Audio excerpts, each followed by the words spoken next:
We'll do it live. Okay. No. We'll do it live. Fuck it. Do it live. I'll write it and we'll do it live. Fucking thing sucks. N3 Radio in the mix. This episode of Don't Tread on Me is sponsored by Perky's Paperbacks. Check them out.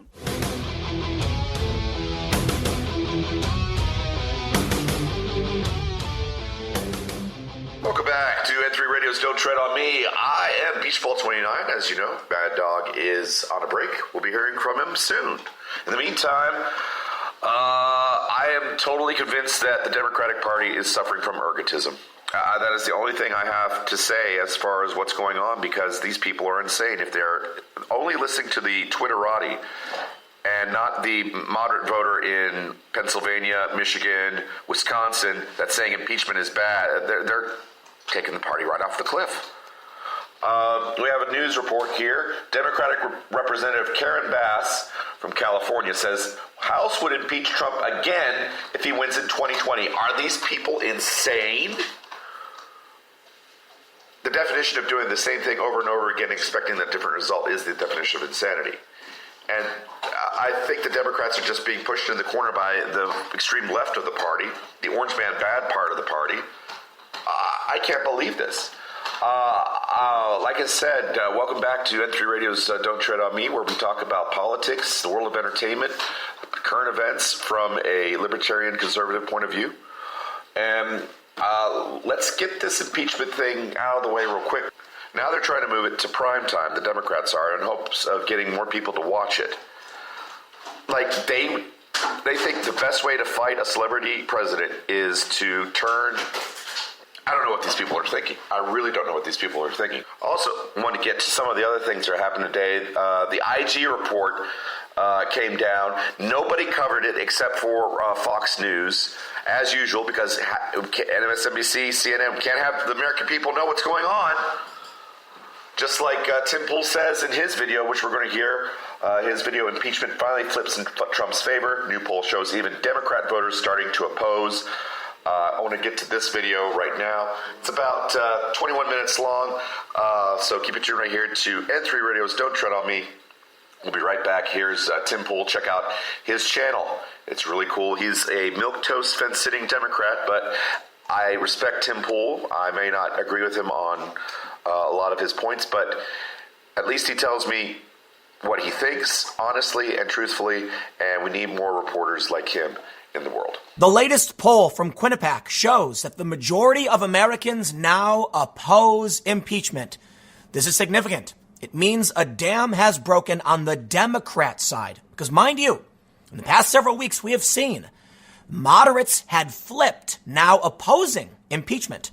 Opposition was growing among independent voters, which is significant. But Republicans always opposed this. Yet still, we saw in the average that the majority of Americans were in favor of impeaching the president. Well, that has changed, at least according to one poll so far. Now, I want to be fair. The aggregate still has the majority of Americans in favor of impeachment. But now we are seeing polls that are by no means pro-Trump. Quinnipiac has Trump underwater 14 points in his approval rating. But now even Quinnipiac is saying all Americans are fed up. What do you think the Democrats do in the face of this information? That they have 2 articles of impeachment, that they're flimsy at best, that the Senate will not convict? They've gone completely insane. I'm sorry.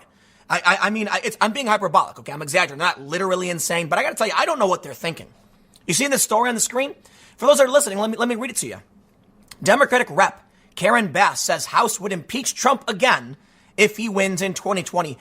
Look down here. You see this little story about Don Lemon? Are you people insane? Now, that's for some stupid meme thing, but I will pull the words right out from Don Lemon's mouth and redirect it in this direction. Have you lost your minds? You know, we are seeing now with the IG report, the BS that went on behind the scenes to smear the president and his campaign. The errors, they call it. Now, in my opinion, I think it's political bias. I think they hated the guy. They were saying things like Viva la Resistance. They don't like Trump. So, yeah, all of these bad things just so happen to negatively impact Trump. Impeachment is a scam. They keep throwing scandal after scandal. They're not doing their jobs. Moderates got tired of it, and now the ranks are breaking on the Democrat side. That is incredible. So here's what I want to do. I want to show you these polls, and it's not just about this flip. okay, nationwide. We are seeing now, check this out.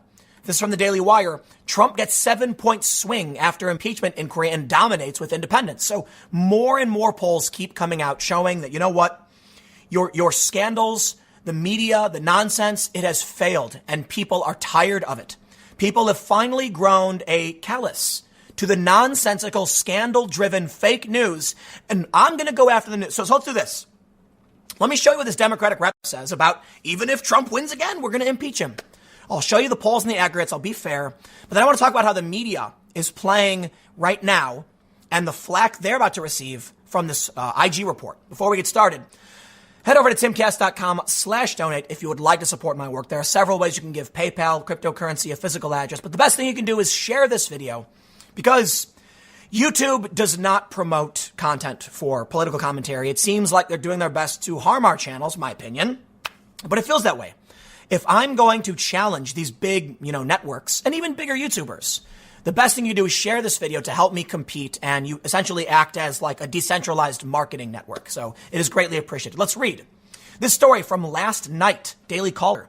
California Democratic Rep Karen Bass said she would push to impeach President Donald Trump again if he wins the presidential election in 2020. When asked by TMZ if she would be in favor of impeaching Trump again if Democrats gain control of the Senate, Bass not only said she would be in favor of introducing the same 2 articles of impeachment Democrats introduced Tuesday, but that she thinks there could be more evidence to impeach Trump if he won the election in 2020. Now, she's got a quote here, but I want to stop and say real quick.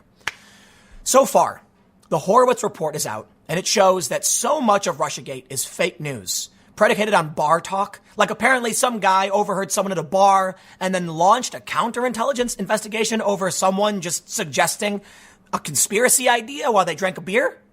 That is insane to me. And they won't let it go. In fact, they even referenced Russia in the latest impeachment. Adam Schiff said Trump will cheat again. Do you even read the intelligence reports, Schiff? A cheat again? Mind-blowing. Mind-blowing. These people have lost their minds. Quote, yes, but I don't think it would be exactly the same. Because even though we are impeaching him now, there are still a number of court cases. There's a ton of information that could come forward. For example, we could get his bank records and find out that he's owned 100% by the Russians. Oh, man. You see, insane. I'm sorry. The Democrats have lost their minds. Russiagate was nonsense. It was debunked. We're done. We went through this for years. The IG report showing even more so nonsense. And this Democratic rep is saying maybe he's owned by the Russians. Wow. Quote, so you are absolutely right in your scenario. But the only thing I would say that is slightly different is that it might not be the same articles of impeachment because the odds are we have a ton more information. And then the odds of that, sadly enough, is that he probably has more examples of criminal behavior. All assumptions, no proof. There's no hard evidence of Trump doing any crimes. Russiagate was debunked and she's still pushing this. But I tell you this now, if it was just her, I would have said Democrat. No, I said plural. They're all going nuts. Well, first of all, I know Schiff is nuts, but check this out. Bass is not the first Democrat to say this. Democratic Texas Rep Al Green said in December that the House Democrats could impeach President Trump multiple times. The comments come as House Democrats released 2 articles of impeachment. They won't stop. They'll never stop. And we know why they're doing it. Because it was that one other Democrat guy who said, if we don't impeach him, he's going to win again. Now they're saying, well, even if he wins, we'll impeach him again. There's nothing here. They have nothing to campaign on. The only thing Democrats are offering right now, and I tell you this in all sincerity, if you were to ask me, the Democratic Party as a whole versus the Republican Party as a whole, what are the Republicans offering? Okay, based on what I've heard from Republicans, they're concerned about immigration. They're concerned about jobs. Immigration has gone way down. They're concerned about foreign policy issues. Trump is talking about sending troops to Syria. There's a lot of things I disagree with, but I know at least what their targets are. Trade agreements, trade with China, immigration, national security, foreign policy, soldiers, troops, deals with Saudi Arabia, conflict with Iran. It's all there. Democrats as a whole. They've talked about impeaching the president. Trump did USMCA. They passed that and praised it. What have the Democrats done? I can talk about the 2020 Democrats. They've talked about healthcare, but they've been wishy-washy, I guess, giving healthcare to non-citizens. I got to be honest, man. I follow the news all day, every day. And if I were to tell you the big takeaways from the Democratic Party as a whole, nothing. I can't find it. Because even when you get Elizabeth Warren saying big tech, that's just her. Even when you get them saying healthcare for non-citizens, that's just the 2020 contenders. What is the party offering? I can hear what Dan Crenshaw's talking about. He's talking about red flag laws. I can hear about what Lindsey Graham and Marco Rubio and the Republicans are talking about when they're concerned about, borders, for instance, jobs, job reports, etc. Now, too much of even the Republican side has been dominated by impeachment talk because of the Democrats. So you know what, man? This is it. I ask you Democrats, what will you give us in 2020? Why do you deserve our votes? What's that? Orange man bad? You're literally campaigning on impeaching Trump in 2020? You know what, man? You deserve everything you get. Why do you think Trump gets a 7-point swing after impeachment inquiry? Because I'm not alone in this. I am one of these moderate voters. And many of us are saying enough. Republicans never cared for it. But even Democrats now are being like, can we please move on? Let's take a look at this story from Daily Wire. A new Monmouth poll released Tuesday showed only good news for Trump. The president, fighting off the Democrats' hyper-partisan efforts to impeach, received a 7-point swing in his favor concerning the 2020 election. Trump also cleaned up with independents, polling double digits higher than any of the 2020 Democratic candidates. Journalist and author Ryan Godusky reported on the Monmouth polling Tuesday morning when participants were asked if Trump should be reelected to the White House. Trump received a 7-point swing in his favor after the impeachment inquiry. The no answer to reelection dropped 3 points and the yes answer climbed 4 points. It's remarkable that we've come to this point. But let me now show you another amazing bit of why Trump would be reelected. I'll put it that way. Data. Check this out.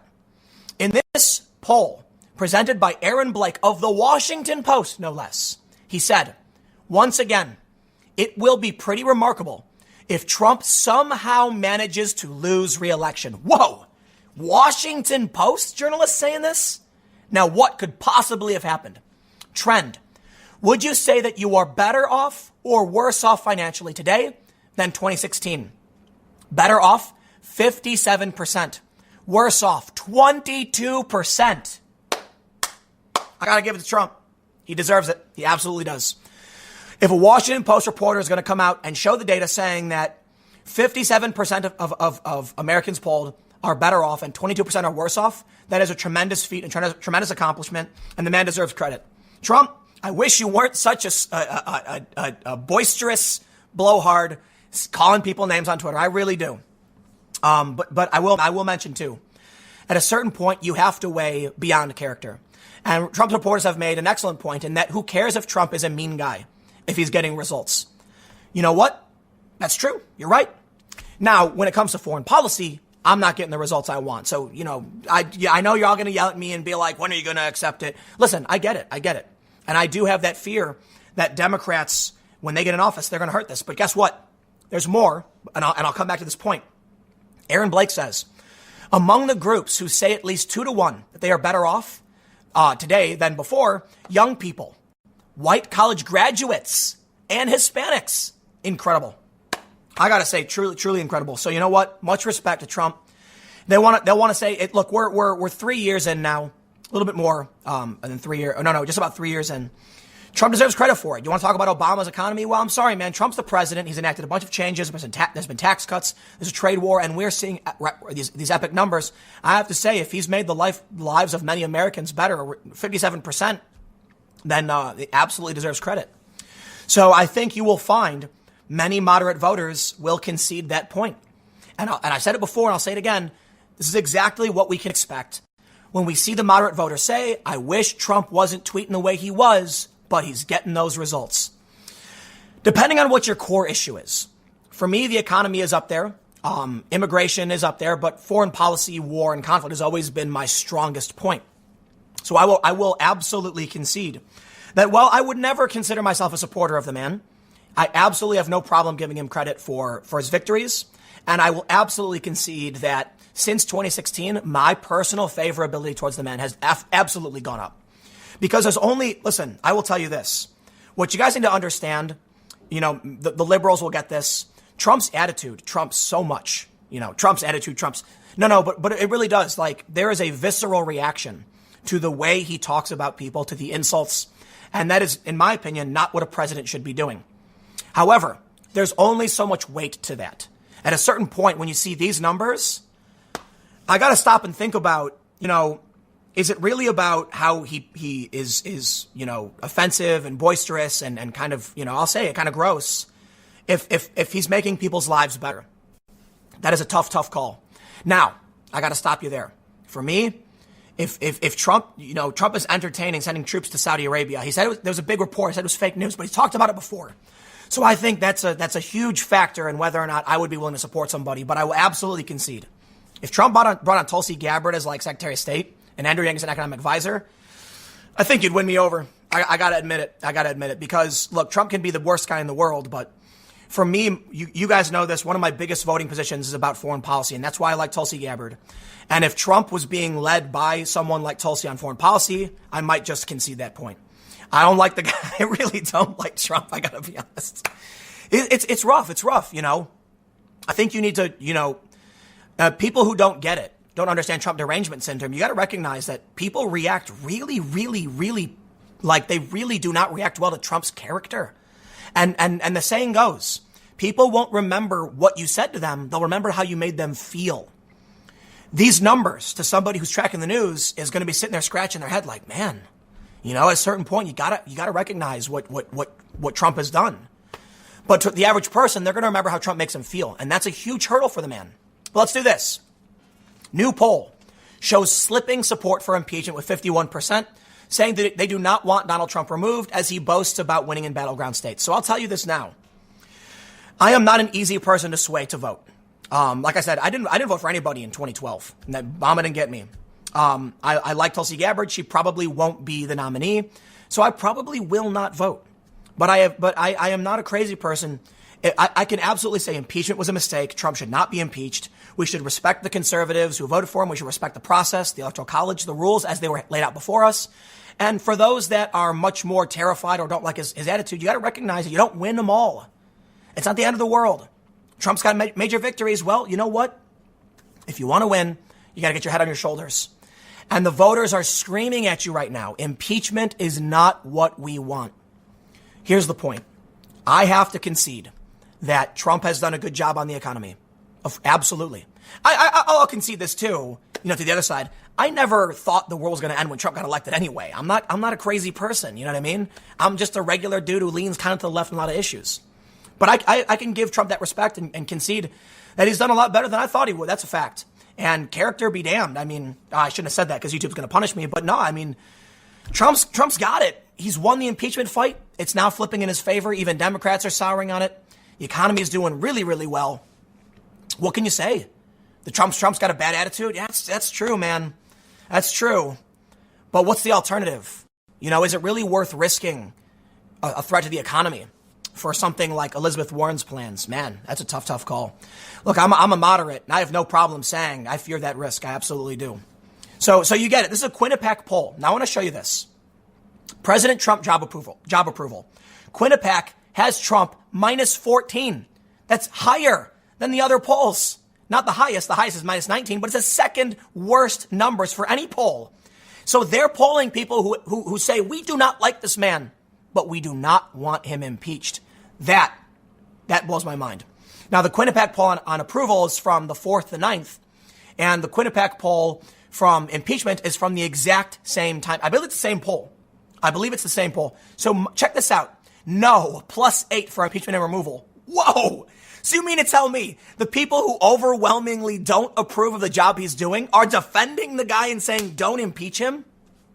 Talk about losing a fight.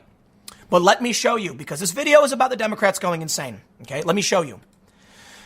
Here's a story from the Federalist. Why allowing a Democrat impeachment witness to cross-examine an opponent was completely unfair and unethical. What were they thinking? They've lost their minds. They actually had Barry Burke testify as a witness and act as a cross-examiner. What? So insane. You know what, man? You know what, man? I'm gonna spend these last few minutes ragging on the media because this is mind-blowing insanity.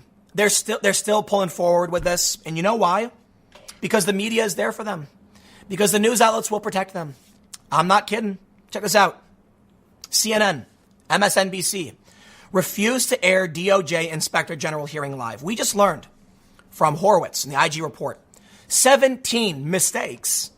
They knew the FISA warrant they had was fake. Like, okay, let me rephrase that. They knew the Steele report was bunk, yet they pursued the investigation. This guy's testifying right now, telling everybody all that you heard about Trump is fake news. CNN, MSNBC, better turn it off. Can't let the American people hear what's really going on here. Really remarkable. I heard something similar happened when the Republicans aired footage of Joe Biden giving that quid pro quo with, at the CFR hearing where he's like, if you don't fire the guy, you're not getting the money. News outlets turn it off. Well, I send you now to a quote from Matt Taibbi. No conservative guy. Here's what he wrote in his article about the Horowitz report. He says, I've written about how reporters used sleight of hand to get the Steele dossier into print without putting it through a vetting process. What Horowitz describes is worse. A story about bad journalism piled on bad journalism, balanced on a third layer of wrong reporting. That coming from Matt Taibbi, who is not a conservative guy. I think the Democrats have lost. And I think because of it, they're going insane. I really, really do. That's why Adam Schiff is still, like, you know what? They are insane, regardless. Schiff says Trump's going to cheat again. What do you mean cheat again? We learned the whole thing was nonsense. It's here. The Steele dossier was what they used to launch this, and it was nonsense. Bad reporting, bad reporting. Why don't these journalists get fired? And what do we see? Well, they're going to be moving the impeachment hearings to prime time. Not all-day hearings. I guess those have failed. But let me leave you with one quick tweet. Here's what I said. Media. Ukraine meddled in 2016. Democrats. No, that's a conspiracy. Media. Yes, you're right. It's a conspiracy. Ukraine did not meddle. And I'll show you a few examples. The Democrats may be insane because the media is lying. I don't know. New York Times. Ukraine court rules Manafort disclosure caused meddling in U.S. election. 1. Politico. Ukrainian efforts to sabotage Trump backfire. 2.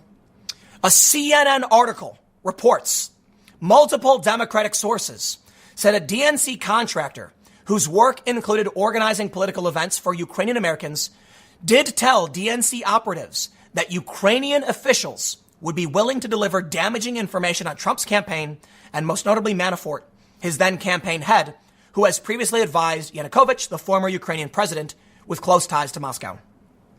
They said Ukrainian officials. So there it is. I laid it out for you. The press told us. What's this? Cruz promotes conspiracy that Ukraine blatantly interfered in the U.S. election. You can't trust the press anymore. They will tell you one thing, and then they will tell you something else. It's trash. Right now, they are not airing the Horowitz report. Why? Because it essentially exonerates Carter Page, provides exculpatory evidence about Trump and his campaign, debunks Adam Schiff, Trump cheated. The Democrats have lost it. They went insane the moment Trump won. They have lost their minds. And now, what are they telling us? Well, if he wins again, we're going to impeach him anyway. Do you think this is what Americans want? Because I'll tell you what, the polls show the opposite. What's the definition of insanity? They say it's doing the same thing over and over again, expecting a different result. I leave you with this. If the Democrats have seen all of the polls of the last month showing they're failing, and they keep pushing it, even expressing a desire to try again later, it's no different from them putting their hand in the fire and saying, ouch, and then putting their hand back in the fire and saying, ouch, and they just keep doing it. That, to me, is insanity. Stick around. Next segment's coming up at 6 p.m., youtube.com/TimCastNews, and I will see you all then.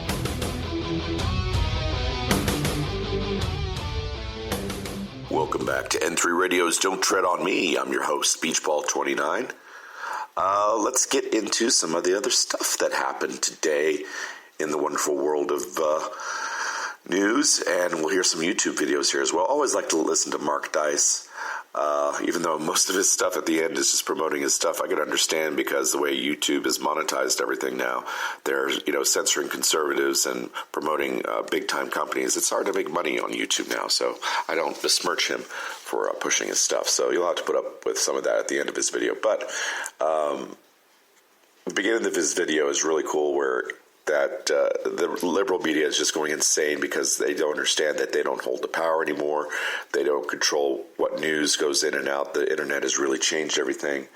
The impeachment hearings are going on, and it's actually pushed more people towards Donald Trump, and they are losing their minds. So I want to hear from Mark Dice here in a second. Also, coming up, sorry for this so late in the day to get this DTOM out. I literally am doing it live because just some of the things that happened today, not only with myself covering some news stories in my other job, but just the impeachment hearings, the IG report.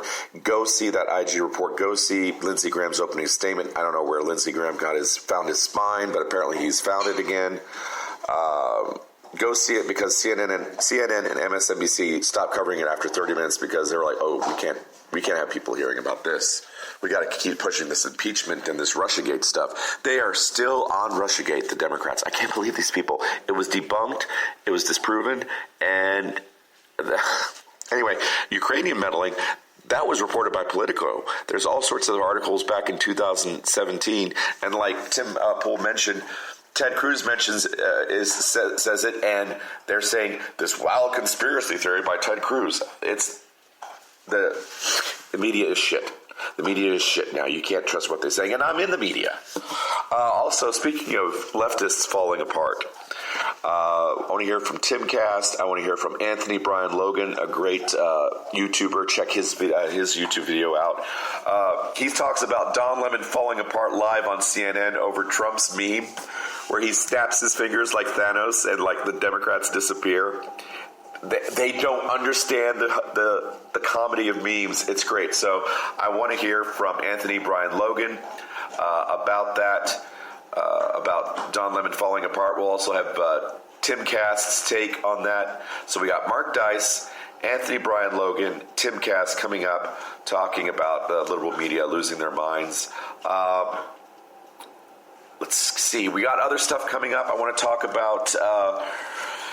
let's see. We got, Star Wars is coming out and nobody cares. They dropped the Wonder Woman 84 and the Ghostbusters Afterlife trailers out, and they were awesome. And, of course, the SJWs are going insane. We'll get into that here pretty soon. Keep it tuned right here to N3 Radio. And more Don't Tread on Me is coming up right after this.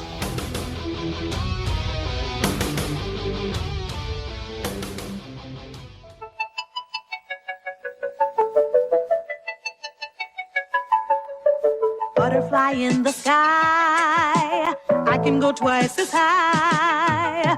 Take a look, it's in a book, a reading rain. You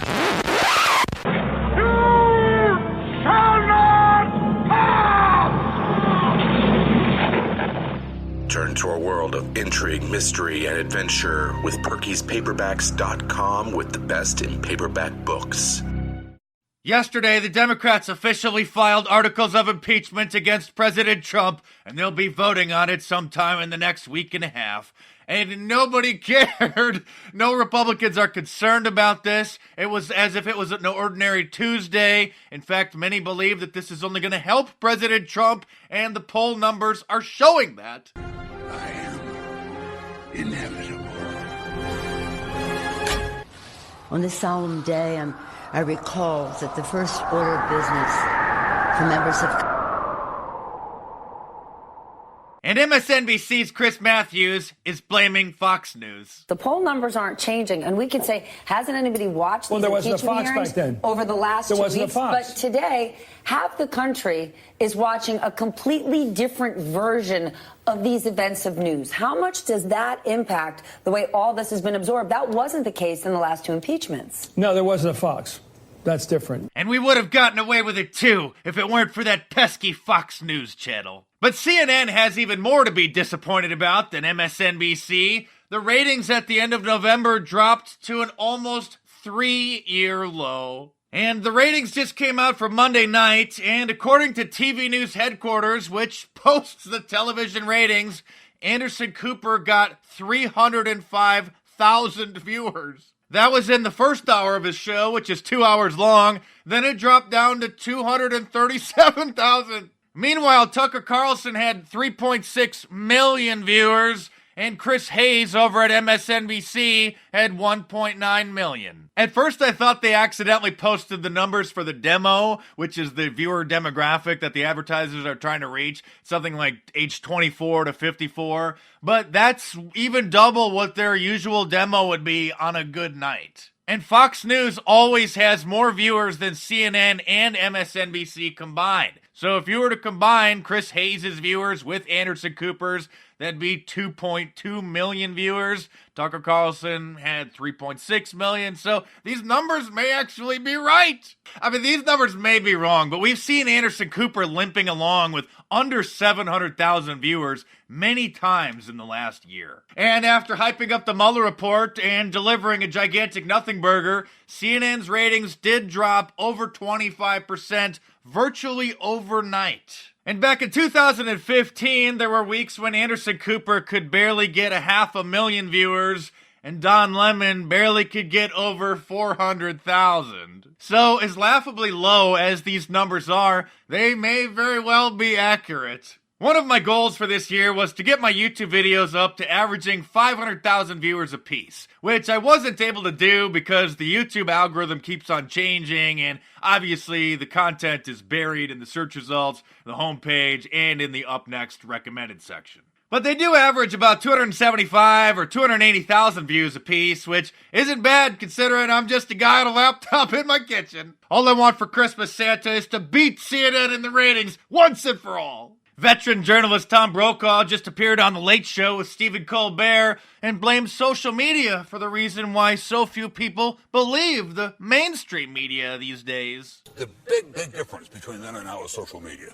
The fact is, we've lost control of it because you don't know where it's coming from, where it's going, what the motivation is. And so when you see something come off the screen, so many people believe, I believe that. And so much of it cannot be authenticated.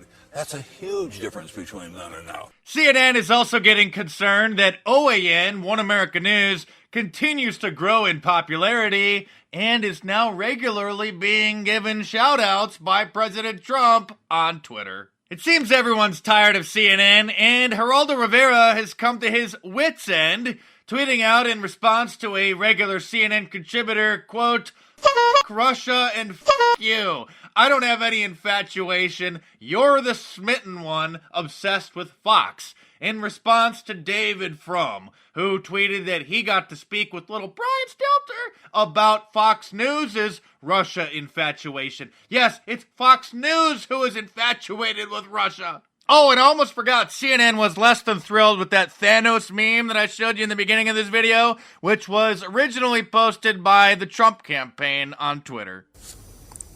What are we, in junior high school? Like, what the hell? What is this? Like, what? What?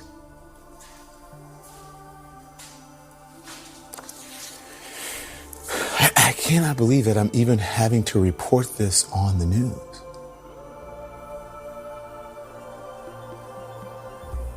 This is crazy. This is literally crazy. Are you people insane? Are you insane? No, but as the late Steve Jobs used to say, we are insanely great. And if you want your Christmas to be insanely great, I recommend wearing my Trump Claus sweatshirt to dinner. Today's the last day to order it or any of my shirts from markdice.com and ensure that they can arrive by Christmas using standard shipping. So to you procrastinators, now's the time to head on over to markdice.com or click the link in the description below and order your Trump Claus sweatshirt, or get somebody on your list a Liberalism Find a Cure shirt, an Abraham Lincoln Trump shirt, the I Love Global Warming shirt, the Free Speech Zone shirt, or any of my awesome designs. Of course, all available in a t-shirt, long sleeve, and a hoodie, and a whole bunch of different colors as well. So head on over to markdice.com or click the link in the description below and check them out.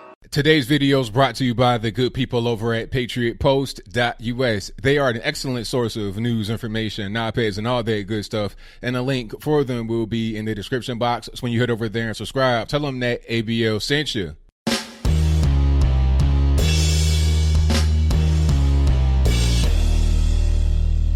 How's everybody doing? My name is Anthony Brian Logan, and today we got to talk about Don Lemon of CNN falling apart on national television over a meme that came from Donald Trump's 2020 campaign on Twitter at the Trump War Room. Now, this meme is hilarious. So is his reaction. But before I even get into it, let's go ahead and roll the clip.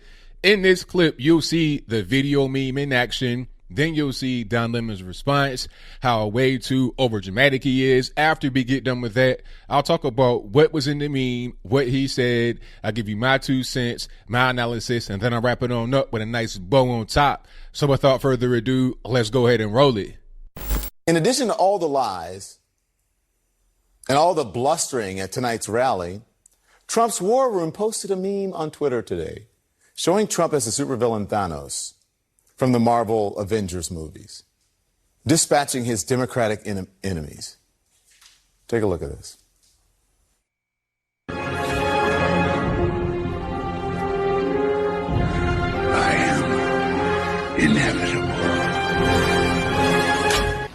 On this solemn day, I recall that the first order of business for members of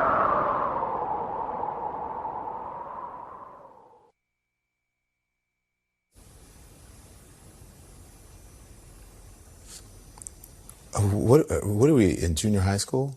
Like, what the hell? What is this? Like what?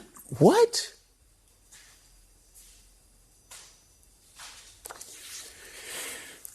I cannot believe that I'm even having to report this on the news.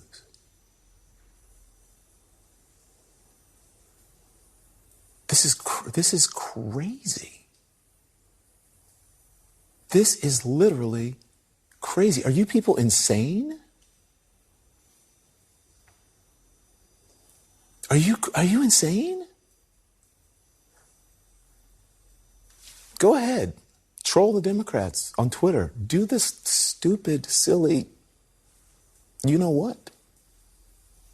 Play this stupid, juvenile meme game. History won't record this meme, stupid crap. But history will record this, the seriousness of what is happening. That today is the day that the House of Representatives in the United States of America introduced articles of impeachment against President Donald J. Trump. Okay, so you saw that, you heard that. Now, what was the big deal, Don Lemon? I thought that was a very funny meme. Let's talk about the meme right quick. Let's go straight to that because I really enjoyed that. It was right on point. This whole thing with the impeachment, kangaroo court, the sham impeachment, whatever you want to call it, has proven to be disastrous for the Democrats. I'll play some poll numbers on the screen before you. Now, some may say, oh, that's not because of the impeachment. It's because Trump is doing well or the polls don't really mean anything. Regardless of what it is, I've seen different sets of data that point towards the impeachment not going very well for the Democrats. Okay, it's emboldening Trump supporters to support the president because now it's like you're attacking us. Without the attack, maybe it wouldn't be so much vigor. Well, I'm sure the vigor would be there because it was there in 2016 as well. But the attack is just fueling the fire. Trump's going to go out there, as he has already been doing on the campaign trail, talking about being victimized by the deep state, which is a reality. You know, they want to get me out. They can't win fair and square. They got to resort to dirty tricks and underhanded politics to get me out through the witch hunt, the fake impeachment. And it seems to be working. The crowds are massively large. The crowds are very loud because they are against the whole impeachment situation. Now, of course, people that are going to be against impeachment are also going to be against those that want to push forward this whole thing. your Nancy Pelosi's, your Jerry Nadlers and Adam Schiff, Maxine Waters, these people aren't looked at very favorably by those that support the president or by those who simply do not appreciate the impeachment. They see it for what it is. Even if you're not a Trump supporter, you got to see that this whole thing is a sham designed to try and influence the 2020 election. The Democrats always say, oh, Trump tried to get Ukraine involved with the election and Russia involved with the election. Meanwhile, they're actively doing voter suppression. Okay, you're trying to make the president look bad by nothing. What are the charges? Obstruction of Congress and abuse of power. Is that enough to really get the president convicted on an impeachment? You did not have one Republican that voted for the impeachment inquiry. How are you going to get 20 Republicans to vote to remove him once impeachment happens and then it goes to trial? Okay, you're not going to get her done, and you know you're not going to get her done. So this whole thing is obviously a sham to everybody that's involved. So getting back to the meme, when you see them just kind of vanish after Trump Thanos snaps the finger, that's what's going to happen to them in a political way. They're not going to be killed. And who was a guy, Jim Starlin, that created Thanos back in 1973? He's triggered about the whole situation. I placed his statement on the screen before you, talking about, I don't like seeing this pompous fool use my creation. He wants to compare himself to a mass murderer. It's like, what's up with all this really strange and weird energy? Mass murderer? I mean, are you thinking about Thanos being a mass murderer when you're marketing your Marvel movies to children? You got toys, merchandise. I've seen the little hand, the goblet, whatever you want to call it, with the stones in it as a toy. Obviously, you're trying to sell that to kids. So it's okay to market mass murderers to children. But when it comes to Trump's campaign team using the meme, that will also probably attract kids. That's wrong. It doesn't make any sense, but I digress.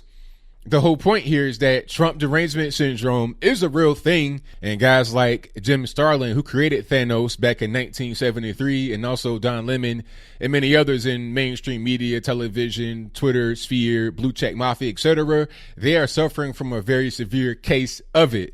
It's pretty clear. Okay, you can't just laugh. Like, when I see Don Lemon on television, I can't really tell if he's acting or if he's being dead serious. All right. A regular, normal person would just laugh at the meme or just disregard it. It wouldn't really be a big deal. But you got to have Don Lemon on television being all dramatic and huffing and puffing, long sides. It's like, for what? It was a meme.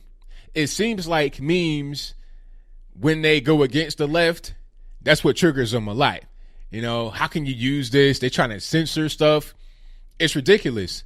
But hey, memes are a very effective tool. I'm going to keep on using them, and the left are going to keep on hating because they cannot really combat these effective tools.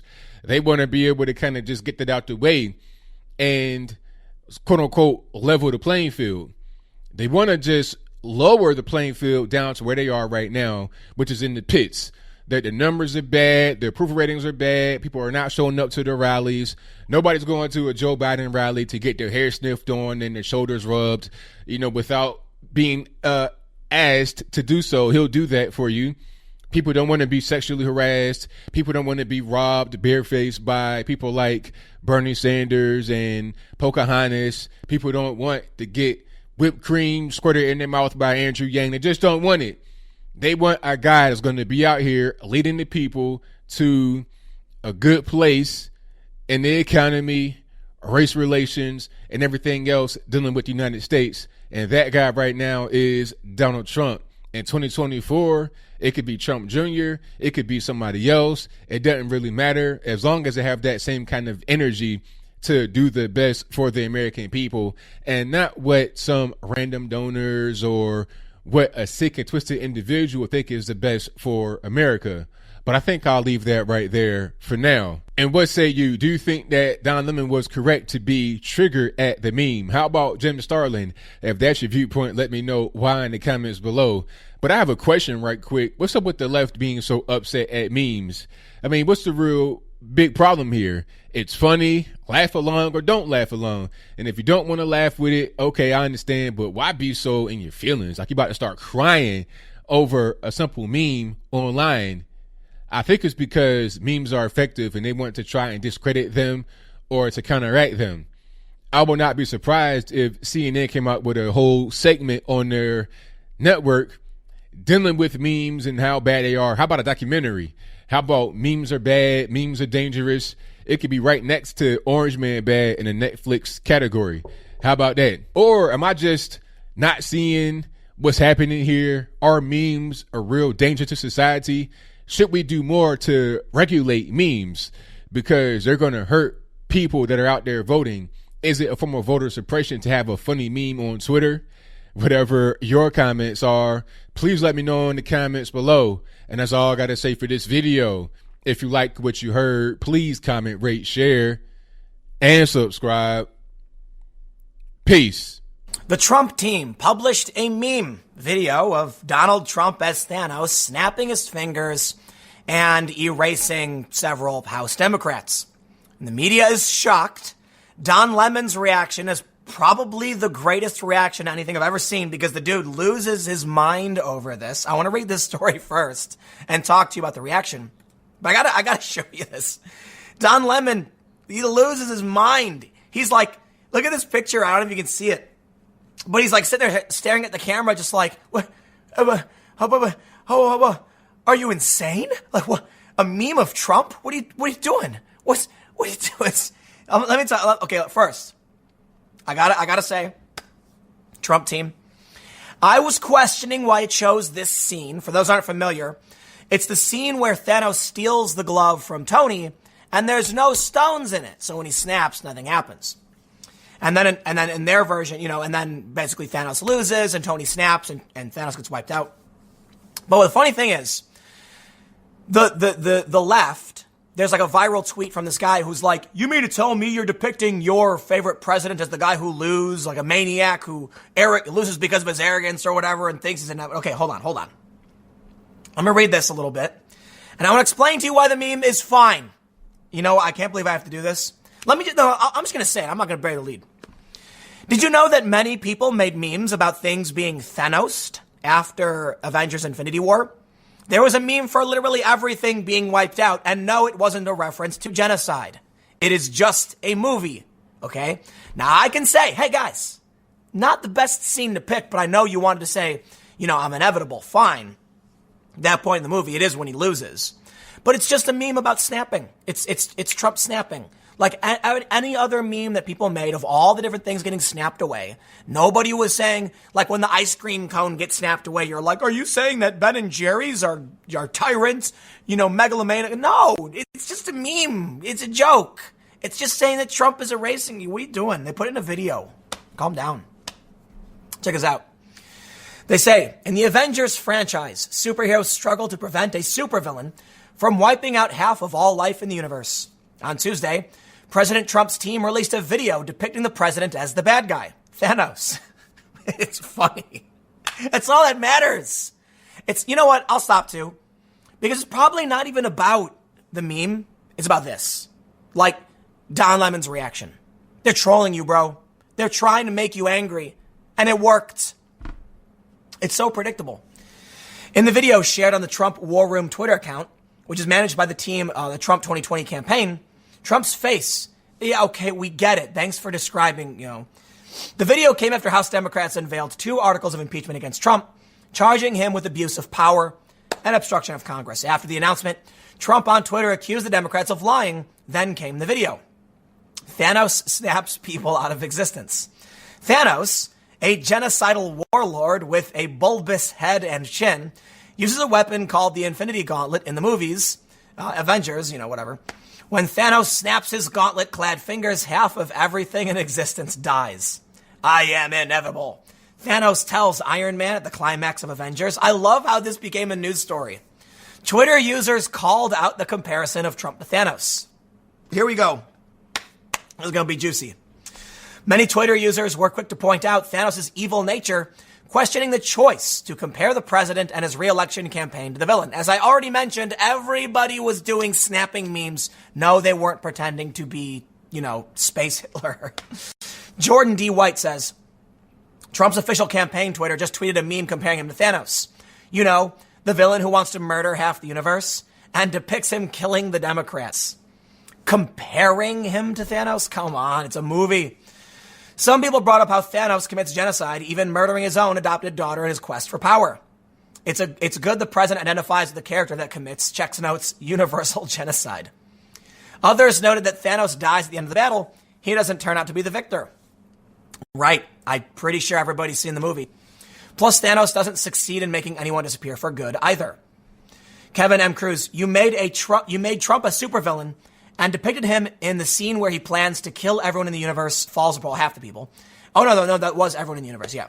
Falls apart due to his arrogance and incompetence. Arrogance, yeah. I guess you can say incompetence. He just fails. On Twitter, one Twitter user wrote, somebody forgot to tell Trump, the Trump War Room, Avengers Endgame ended for Thanos. Could you imagine every meme that was ever made about Thanos snapping something away? If, like, when someone posted a picture of a cat getting snapped, the response was immediately a news article that said, you realize they weren't snapped away forever, right? And that the people doing the snapping are bad guys. Are you saying you're a bad guy? Oh my God, I can't believe you would do that. Dude, how worked up do you have to get? Now stop. Okay, hold on. This is nothing compared to Don Lemon, who's like, look at his face. Play this. What are you doing? Don Lemon meltdown over Trump meme. I could not believe it when I watched this clip of Don Lemon losing his mind. I think it's fake.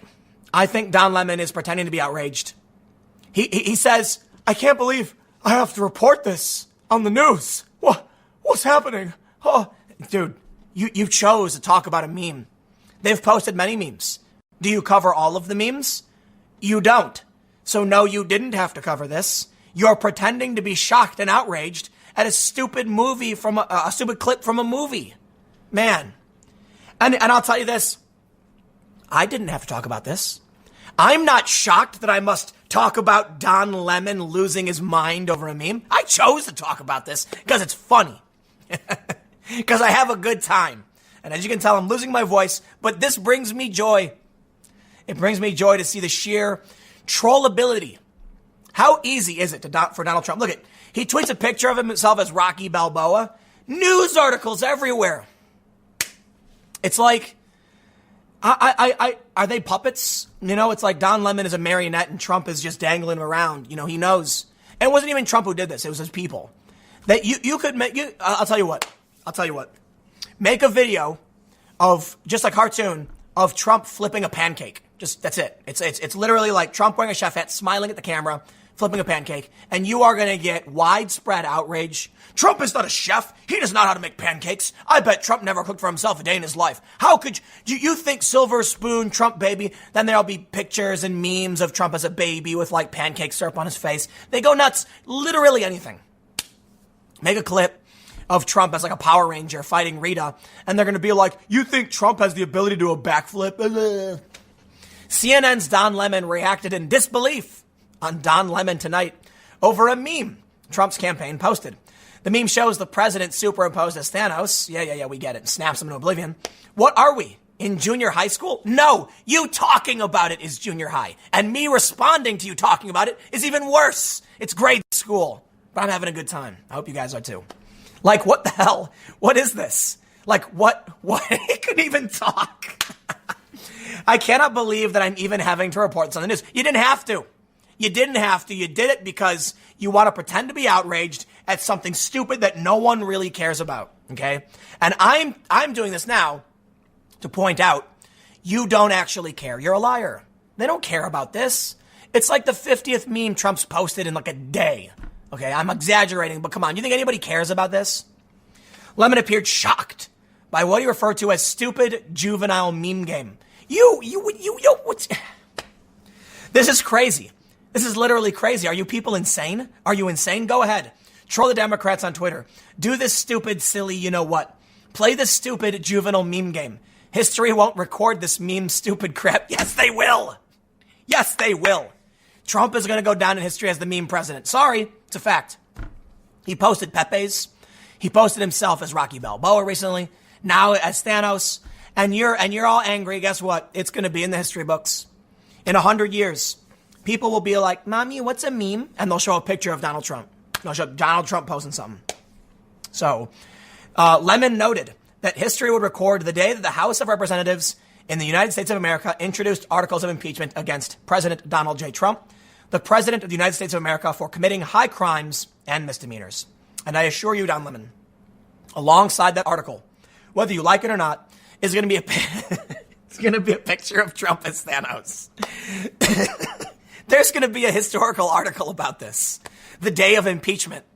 And there's going to be a picture of Nancy Pelosi all angry and a picture of Donald Trump smiling as Thanos snapping his fingers.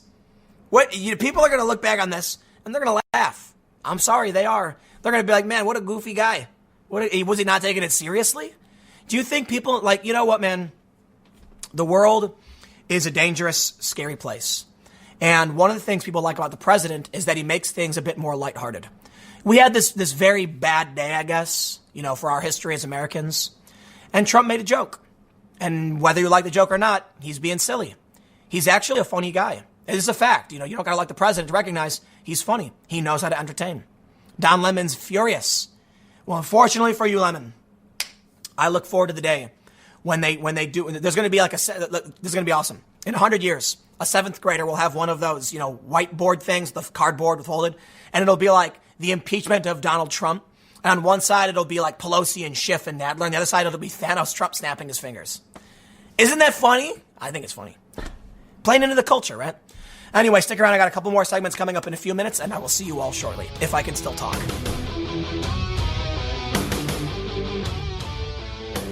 Well, don't worry, Tim. I'll take over. Beachball29 here on Don't Tread on Me on N3 Radio. Don't forget to like and share our Facebook page, N3 Radio. No excuses, no apologies, no regrets. You could also find the Don't Tread on Me Facebook page.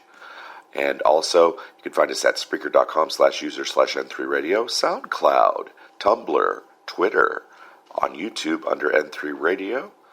And as always, at N3Radio.com. We are live 24 hours a day, except tonight we take a break. Tuesday and Wednesday nights we take a break for maintenance.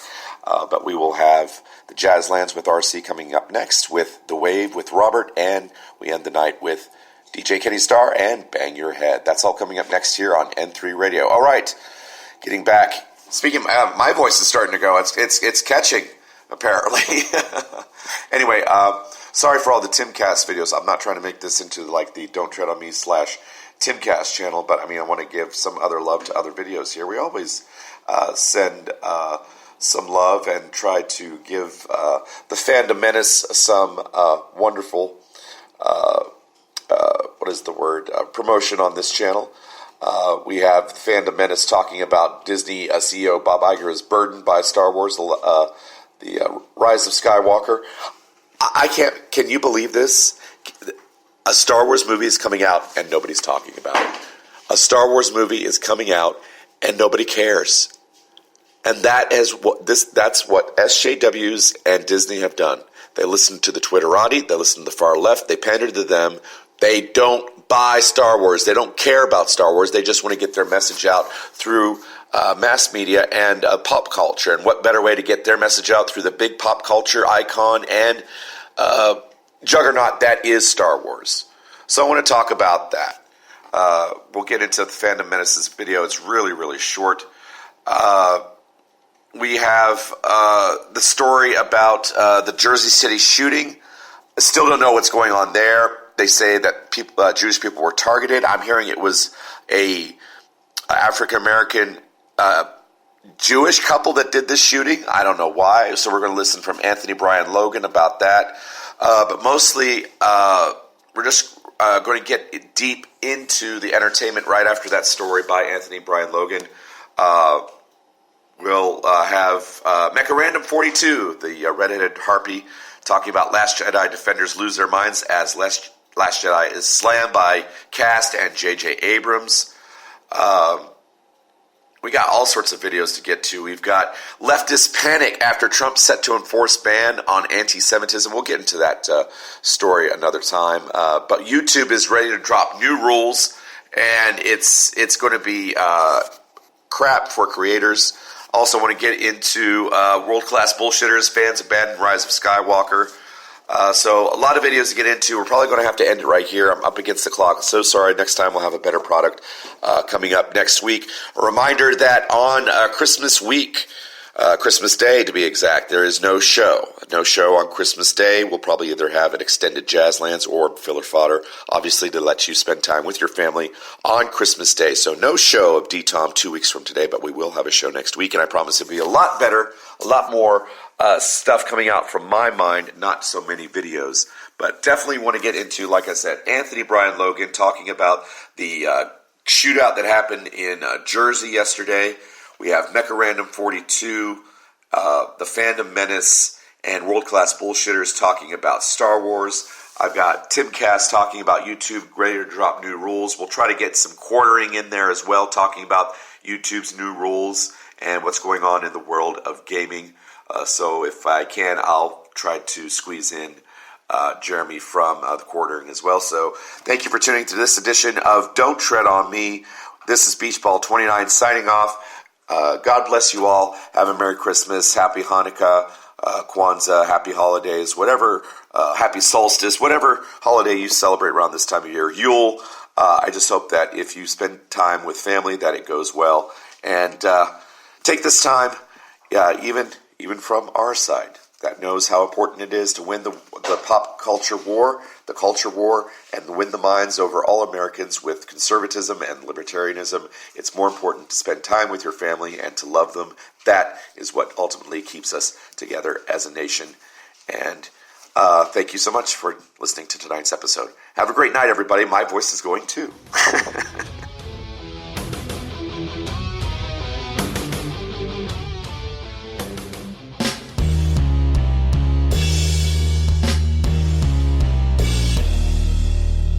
How's everybody doing? My name is Anthony Brian Logan, and today we got to talk about the mass shooting that happened in Jersey City, New Jersey on Tuesday, December the 10th, 2019 at a Jewish kosher deli that left 6 people dead, including 3 civilians, 1 police officer, and the 2 shooters.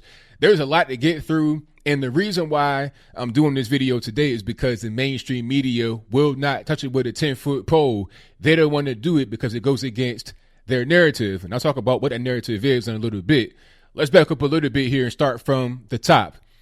The other 2 suspects, they have a U-Haul truck. One of them drives the U-Haul truck through the front of the Jewish kosher deli. They hop out and start shooting immediately, just indiscriminately, with no particular aim. I suppose it was just for those that were in the Jewish food store. We'll get to that in a moment. 3 people in and or around the store pass away, just regular innocent civilians. They were killed by these individuals. An officer dies in the crossfire because when the police show up, they get into a furious gun battle with the quote unquote suspects. Now, of course, the shooters, they die in the police gun battle. Now, this story should be all over the news, right? Because you have 2 major elements here. The first, you have a mass shooting. I'm seeing stories come about where you have mass shootings where nobody gets killed. 4 people might get shot. That's a mass shooting, right? In this particular case, you have 6 dead bodies. Why is that not a mass shooting? At least from the suspects, you have 4 dead bodies. That right there is the threshold for a mass shooting. That should be a moment for everybody to come out talking about gun control and gun violence. What can we do to stop it, this, that, and the third? But I'm not really seeing too much of that coverage right now. You also have an anti-Semitic attack. It's clear. You got these 2 suspects. They drive their vehicle through the front and they hop out and shoot indiscriminately inside the Jewish kosher deli. So that should be 2 things right there. Mass shooting and anti-Semitic attack. If the suspects in a situation were white, then it will most certainly be that. That would be the case. It'd be Charlottesville all over again.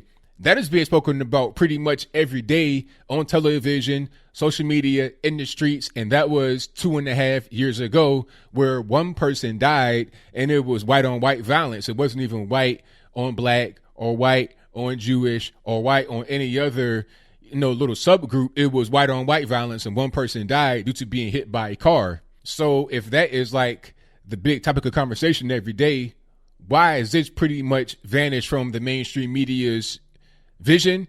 It's because the suspects involved are black. Now, if I could find their picture, I'll place that in the box. I won't place it on the screen because I'm going to give them that kind of, martyrdom. But you got two black folks, one of whom, I believe the male, I think it was a male and female combination here. One of them was aligned with the Hebrew Israelites. Now, before anybody get triggered that's out there in Hebrew Israelites, I'm not saying that Hebrew Israelites as a collective group sent this guy out there to do that. But what I am saying is that this was a member of the Hebrew Israelites, at least at one particular point in time.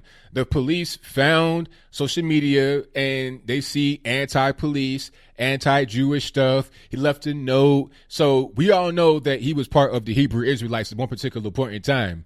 And a lot of these people, they are known for harassing Jewish people. They believe that they're the real Jews and the white ones are fake.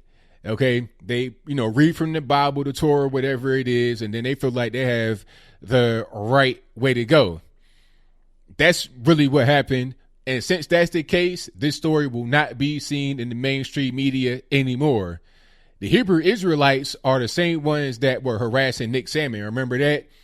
Remember they were outside the Capitol. You got these black guys reading from the book, talking all this stuff to them. It was the same group that did that. And it was also rumored that the Hebrew Israelites were connected to the Dallas shooter.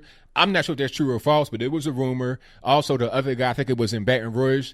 So these people have a bad track record. Not saying that all of them are like that, but there's definitely some problems. And they should definitely come out and say something. If there's some kind of governing body, if there's one particular leader that's very, very well known in that community, he got to come out and say something right now, because it makes it look like they are the ones that are behind it.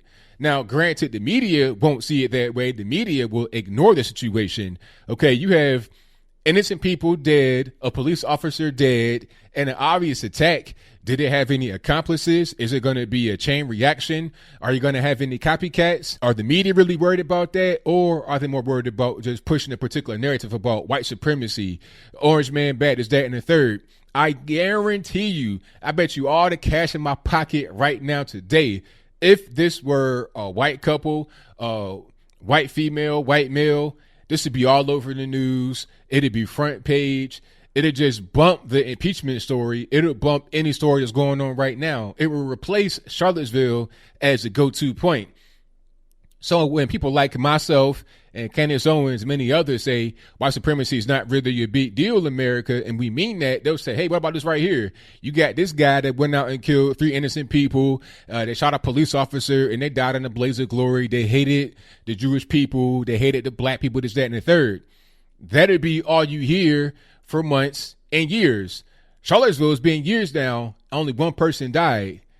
Here you have 6 dead bodies, 4 of whom are innocent people, and there's nothing.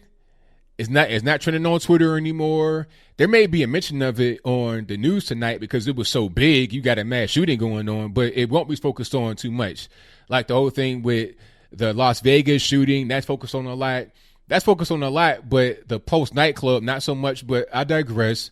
The point is that the media will only give an ear or an eye or whatever attention to things that fit their particular narrative. And they say they're not biased. I can't tell. And beyond the media just focusing on the individuals that do a thing that's bad, if they are the right color, they'll also attribute that individual to somebody else to try and attack them. Case in point, Donald Trump. Imagine if this happened and the people were white. They would say not only are they white supremacists, they're white terrorists. This is proof of white violence rising in America. They will also say that Trump is to blame, that he did it. He emboldened them, this, that, and the third. Meanwhile, today, Trump just passed an executive order that protects Jewish students on college campus. People are mad about that, talking about, oh, being a Jew is not a nationality, this, that, and the third. Well, there are many Jews who disagree with that. If not a nationality, they're definitely an ethnicity that have DNA tests to prove it with Tay-Sachs syndrome and whatnot. Okay, people are trying to attack Trump right now for protecting Jewish people, but they'll totally ignore an attack against Jewish people where they die. Whatever fits the media's narrative, they'll do. If in their eyes it makes sense to attack a person that's defending Jews, i.e. Donald Trump, they'll do it. If in their eyes it makes sense to totally ignore and or maybe even defend those that attack Jews, then they'll do it, i.e. this case right here in Jersey City. It's very simple. And I think people are starting to realize this. It's regular, everyday normies are starting to pick up on it. They understand what's going on. They understand that the left have no standards outside of double standards, and they're getting tired of it. People are walking away. They're waking up, and they're coming right over here and to the right into our open arms. And can you blame them? Why not? Why would they continue to stay over there on the left where things are so crazy and ridiculous and hypocritical? They realize how absurd that these people are over there, so they're coming over to us, which is where, quite frankly, if you have a brain in your head, you belong. But I think I'll leave that right there for now. And what say you? Do you think the media will pick up on this story after I do my video? If that's your viewpoint, let me know why in the comments below. Or will they not pick up on it? I got to end with this. Rest in peace to all those that passed away. Thank you to the officers that put your lives on the line and sacrifice your life to protect us as American citizens. And I hope this wakes people up to understand that hate is not a race-specific thing. If you are a hateful person, you're a hateful person, period. I've seen hateful people from all over the world, different colors and languages and whatever. You know, it doesn't really matter. Hate is hate. It's not assigned to a particular color. The media wants you to believe that that ain't the case. But once you look at the world in reality, take off the fog and the glasses, the rose-tinted glasses of the mainstream media, take them off and see the world for yourself. You'll be able to understand that people are more similar than dissimilar. That includes good people and bad people, and it's not a race-specific thing. But whatever your comments are, please let me know in the comments below. And that's all I got to say for this video. If you like what you heard, please comment, rate, share, and subscribe. Peace. We're walking a very fine line, Mr. Iger said. If we don't satisfy the most ardent fan, we'd be killed. The new Rise of Skywalker is still expected to be a blockbuster, and those alienated by The Last Jedi have turned to Mr. Abrams with hope.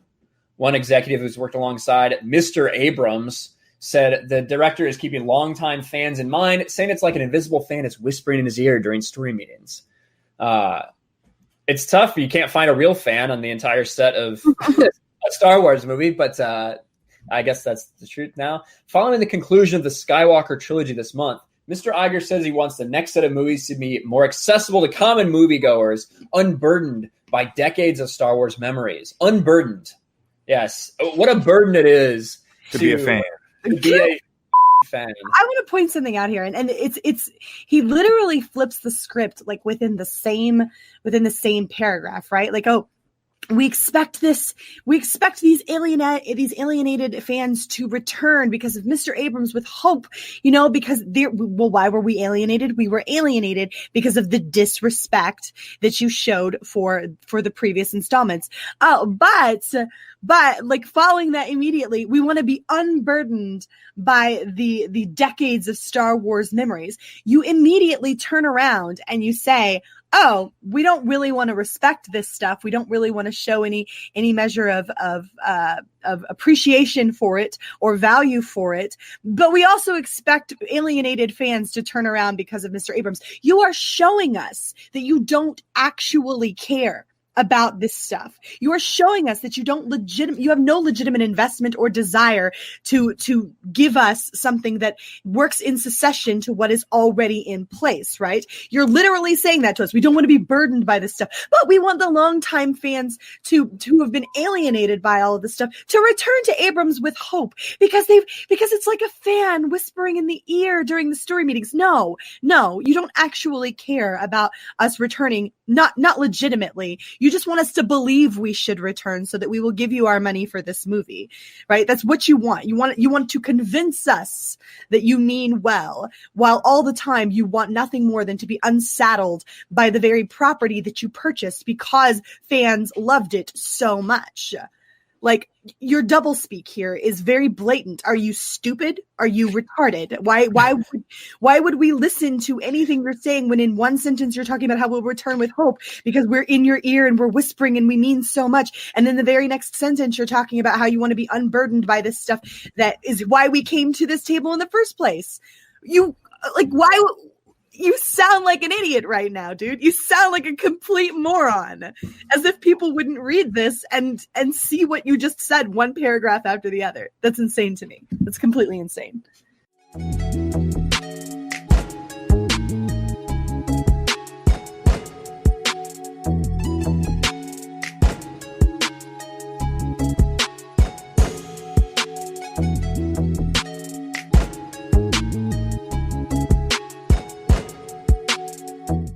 Well, what do you mean by this? Oh, well, this is my channel. Welcome to it. And if you guys do really enjoy it, you can go in, you can click the share button. That really, really helps the algorithm. Go to Twitter, Facebook, Blogger. I don't even know what the crap that is.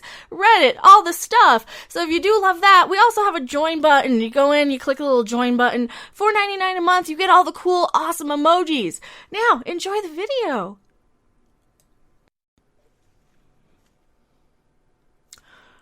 Ryan Johnson, what did you do this time?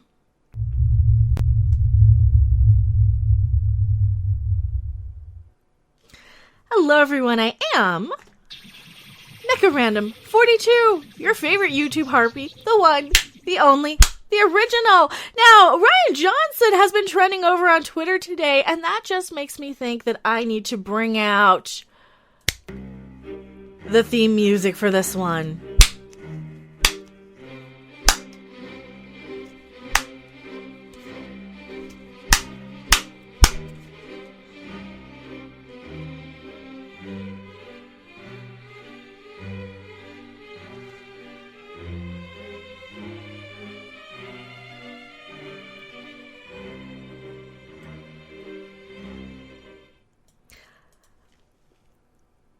Why are you trending on Twitter? What the crap did you do?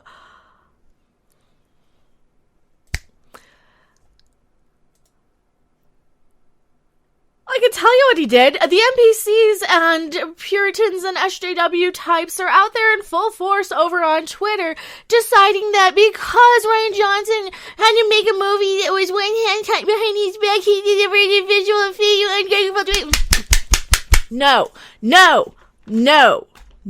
No. That is a bad Danish. I don't know who the crap you are, but no. Bad. Just because he made a movie does not mean that he's rewarded. Does not mean he gets to be rewarded for this throughout eternity. He made a bad movie that is so bad now. These people aren't even going to go see the next one, I think. I don't know. Maybe they're just so blinded by Star Wars. They're out in full force. And that's the whole debacle now. Trying to get the fanboys back on board at the expense of Ryan Johnson, The Last Jedi, is not a good look. You people will never be happy, will you? That's what they think they're doing, that they're throwing Ryan Johnson under the bus to get the fandom menace back.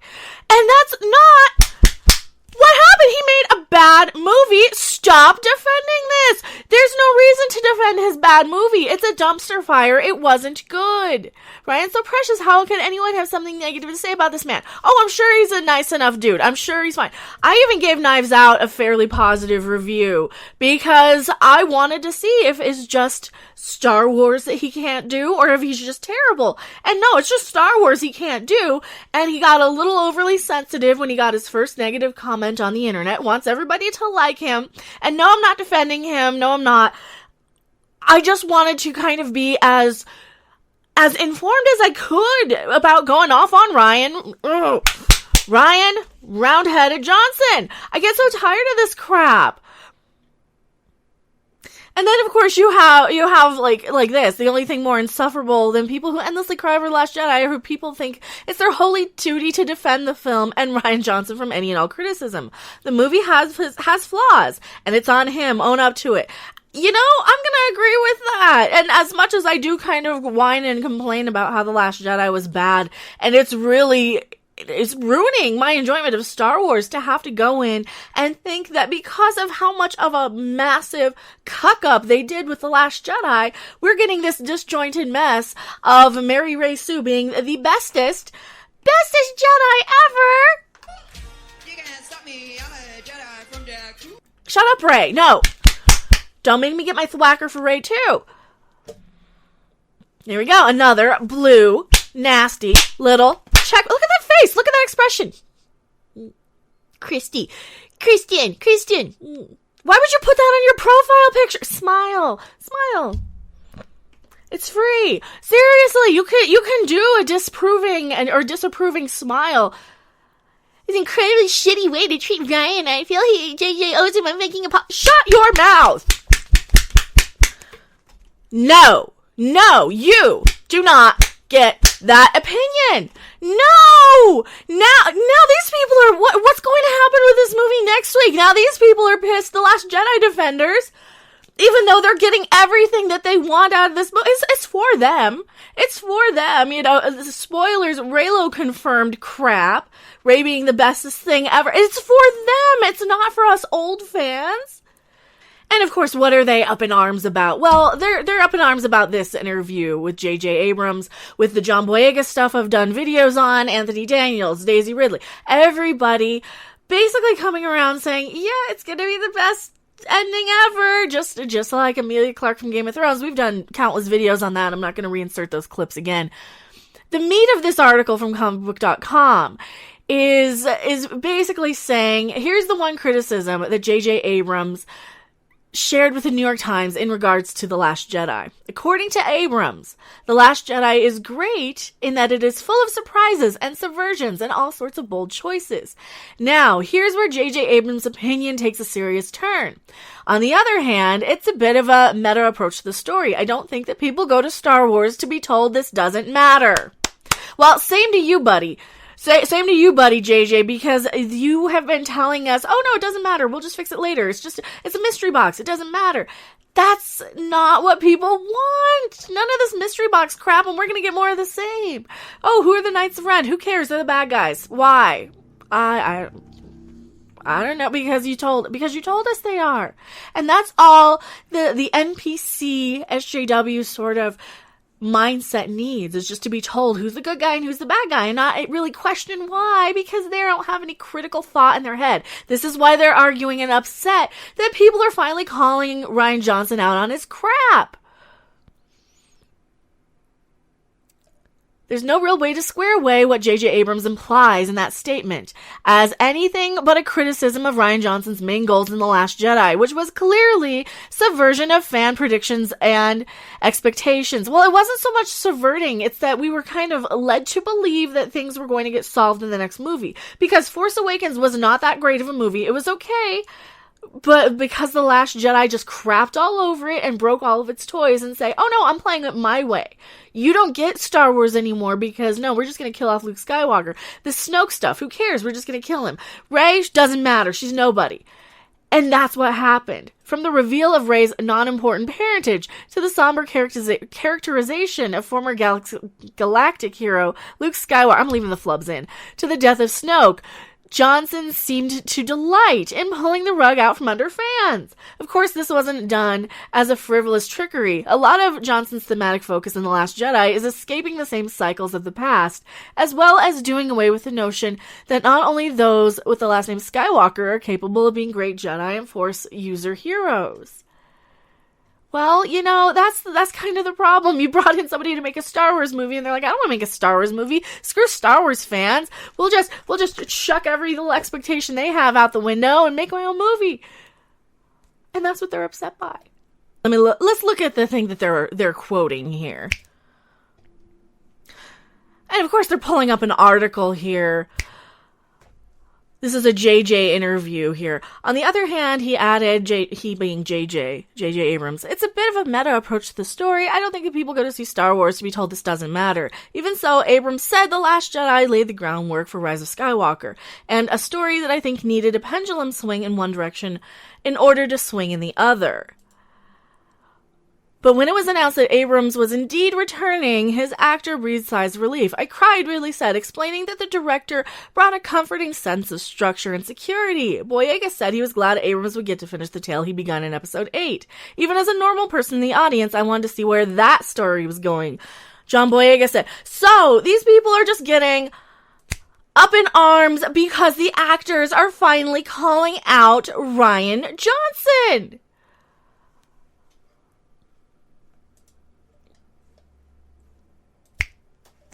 And it continues, and it just continues. It's absolutely ridiculous that those certain Star Wars fans couldn't just simply dislike The Last Jedi, but instead have to attack Rian Johnson personally. They're not, though! People are mad that John Boyega and Daisy Ridley and J.J. Abrams seem to be throwing him under the bus because they're not praising him. This is where we're at in culture now. We are in a society that rewards bad behavior so much that if you screw up, you are so protected because everybody gets a ribbon, everybody gets an award, everybody gets a participation trophy. And it's infuriating. It is infuriating that they're doing this. Rian Johnson didn't write a compelling, daring, groundbreaking film made out of the wildly loose threads that JJ left in episode 7. For so many of his co-workers to disrespect him like this. So they are thinking that everybody is throwing Rian Johnson under the bus. And that's not, can you win on this? He messed it up so bad. And you know, you can't even lay all the blame on him. Half of the blame lands with Kathleen Kennedy, who hired him in the first place and said, oh, no, you gotta go off and make a film and you get carte blanche, do whatever the crap you want. It doesn't matter. Oh, it doesn't matter you didn't see the last one. We don't care. It's just, we're cranking these things out every year because the people who like and accept these films that are just, they're a result of everybody accepting garbage for the past 20 years, basically. The entertainment industry has been lowered so much. The standard of that has been lowered so much that people will accept anything. It doesn't matter. As long as it's a movie that people finished, oh yay, you'll get a reward because you worked hard and it's the best thing ever because you worked hard. No. That's not how movies work. You work really hard on them and then people like them or they don't. And then you move on to the next one and you learn, hey, I screwed this one up, so we're going to do something differently next time. None of this just defending it endlessly for no reason. And to be upset that the cast is saying, yes, we got to work with JJ again, even though, JJ, you're on my list too, buddy. Even though JJ is a complete and absolute hack, he is a copy and paste writer at this point. He is copying and pasting. This is just going to be Star Trek Into Darkness all over again. Spoilers! Rey can fix death, just like Into Darkness. They're rising a Star Destroyer out of the water, just like they did the Enterprise in Into Darkness. It's just Star Trek Into Darkness, and I didn't want to watch that in the first place!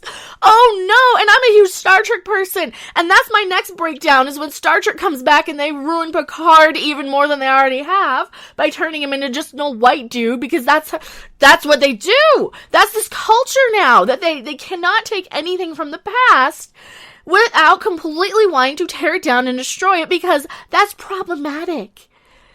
Yeah, it's problematic. That's the new thing. It's problematic. Another blue check mark. I hope Rian Johnson's Star Wars trilogy. Oh, he's not getting one. This is wild. It's original. As he wants to make it, and I hope that every scene in a random background character makes an offhand comment that absolutely destroys some fanboy's lung. Oh, shut up! That's just a bully! This is just an asshole fucking bully! And you're rewarding these people! Oh, but no, I'm the hothead for telling these people to shut up. That is a bullying, threatening, harassing, nasty, negative statement. And that's the other problem with these people. And I've gone off on the no negativity cult members as well. They're like, oh, you're so negative. But then they tweet shit like this. And they don't understand that, oh, no. It's only okay to be negative if it's them doing it. And they're pre-approved target of the week. Like the target of the week this week is the Fandom Menace. A couple of days ago it was Daisy Ridley. See, now they're all up Daisy Ridley's ass because she made that comment about how she's not privileged, right? And now they're on her. And now they're on John Boyega because he didn't praise the last movie. Like a bunch of ists would be. I don't know. You're not allowed to attack him over his opinion or else you're an ist. Is that the rules that we're playing with this week? Because if you disagree with somebody, that's what? Attacking them and because of the color of their skin, just because you said, hey, I disagree with you. I'm a random NPC on Twitter and I actually liked The Last Jedi. No. They don't do that. They don't understand how hypocritical they're being, and they don't understand that they do the exact same thing that they call everybody else out for. honestly, it's weird and strikingly noticeable how everyone involved with Star Wars is throwing Rian Johnson under the bus. Maybe he kind of deserves it, you know, or maybe the person behind him, the person who hired his happy ass, Kathleen Kennedy, might be the problem. But here's the thing. They just want to go around picking on anything they can to defend The Last Jedi. And they're going to destroy this next movie that a lot of us aren't even going to... I have not bought a ticket to this yet. I haven't. I really haven't. Now, let's get this crap off my screen. I have not bought a ticket to this movie, full disclosure, and I do this for YouTube for a living. When I don't even want to see this, and I kind of have to cover it for my channel, of course, you know, fortunately I know everything that's going to happen, because spoilers and... Do you think these guys are going to come out and see this movie? Do you think that this is going to be, oh, John Boyega and J.J. Abrams and everybody are throwing Rian Johnson under the bus, so we're not going to go and support this one? Or do you think that they're still going to just go and see this in masses and be all, oh, because Kylo and Reylo, because I don't know at this point. They're pissing off the Reylos now. And this is just the most fascinating slow motion train wreck dumpster fire that I could have possibly imagined would be. Thank you guys so much for watching. I'll see you later. Bye. Thanks for watching. If you liked it, make sure to hit that like button. And if you want to see more, don't forget to subscribe. See you in the next video. Bye!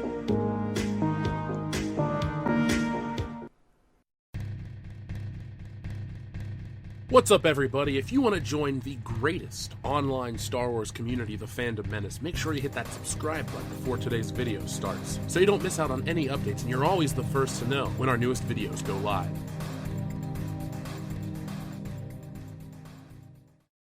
The following is a world-class Bullshitters exclusive. Fandom is fickle. Fickle is fandom. Einhorn's a man! We're just a few days away, yes, days away from the Rise of Skywalker, the final film in the Skywalker saga, and, yeah. The word in the old media has been, yay, Star Wars! But the word on social media has been a little different. I've been checking in on the comments section of some non-biased sources, you know, places that aren't slanted one way, and apathy seems to be the best word to describe the fans' feelings. Here are a few comments on the new Star Wars TV spots, posters, and news in regards to the Rise of Skywalker. Rey is the next great Skywalker. Yeah, I can wait for DVD. Truly original in the Star Wars universe. When you run out of ideas, you just begin ripping yourself off. Star Wars has been ripping itself off since The Force Awakens. But when Star Wars tries to do something different, like the prequels and The Last Jedi, it doesn't work. The solution? Give up. It's time for not only the Jedi to end, but Star Wars. We know that won't happen because no one's ever really gone. Jar Jar Abrams, well done. You've actually managed to make the prequels look good. I have a bad feeling about this. I hope it's not going to be a disaster of epic proportions. They just finished filming a few days ago. Remember how before The Last Jedi and The Force Awakens came out, they kept showing clips from the films constantly so people would be excited? Neither do I. This movie is going to have a great opening and a terrible second week. Hashtag boycott episode 9. Not excited. This will be the worst film in the Star Wars franchise. A sinking Titanic that has already hit the iceberg. Just a matter of time before it sinks into the abyss. 2 James Cameron references. Why is it that closer to release, they show more of the movie? Guess they want to help us save cash and just tell us how it ends? Wouldn't mind that. This makes me want to watch the Family Guy version of the original Star Wars trilogy. That still has better quality than this garbage. So, those aren't nice, but what do you expect? Star Wars isn't nice. It's not just on social media either. YouTube has some gems that our friends over at Film Goblin have compiled. YouTube comments are the best thing about the Rise of Skywalker ads. I don't know what it is about this new generation of shit posters, maybe it's Adderall, but they've consistently spoken the truth to stupidity on every single trailer and clip that drops for the Rise of Skywalker on YouTube, and have been hilariously doing it. Take the latest TV spot, for example. Unironically entitled Celebrate. Celebrate what? The end? It features all the iconic images you've come to expect from Star Wars, including lightsaber duels, massive space battles, flying crazy close calls, and more massive space battles. Yes, it also features things you've come to expect from Disney Wars, including terrible CGI insert characters, defenseless droids charging into combat, and straight from the J.J. Abrams Don't Think Just Buy School of Filmmaking, space horses, charging across what appears to be the exterior of a Star Destroyer in space. YouTube is not having it. These are the top comments, meaning they're the most upvoted by other users who I assume are Star Wars fans. I swear Palpatine will just sit on his throne and commentate the entire film whilst it's happening. Palpatine is too smart to watch this trash. It will be Deadpool with fourth wall breaks. He will just sit there and critique the film in the theater. LMAO. 2019, the saga will end. 2021, Star Wars, a Star Wars story. Fans, are we done with TV spots? Disney, there is another. How Star Wars TV spots work. Rearrange the already existing trailers and add 1 second of new footage. Please give Finn a new line other than screaming, "Woo!" or "Ray!" Let's be fair. There are a few comments like this.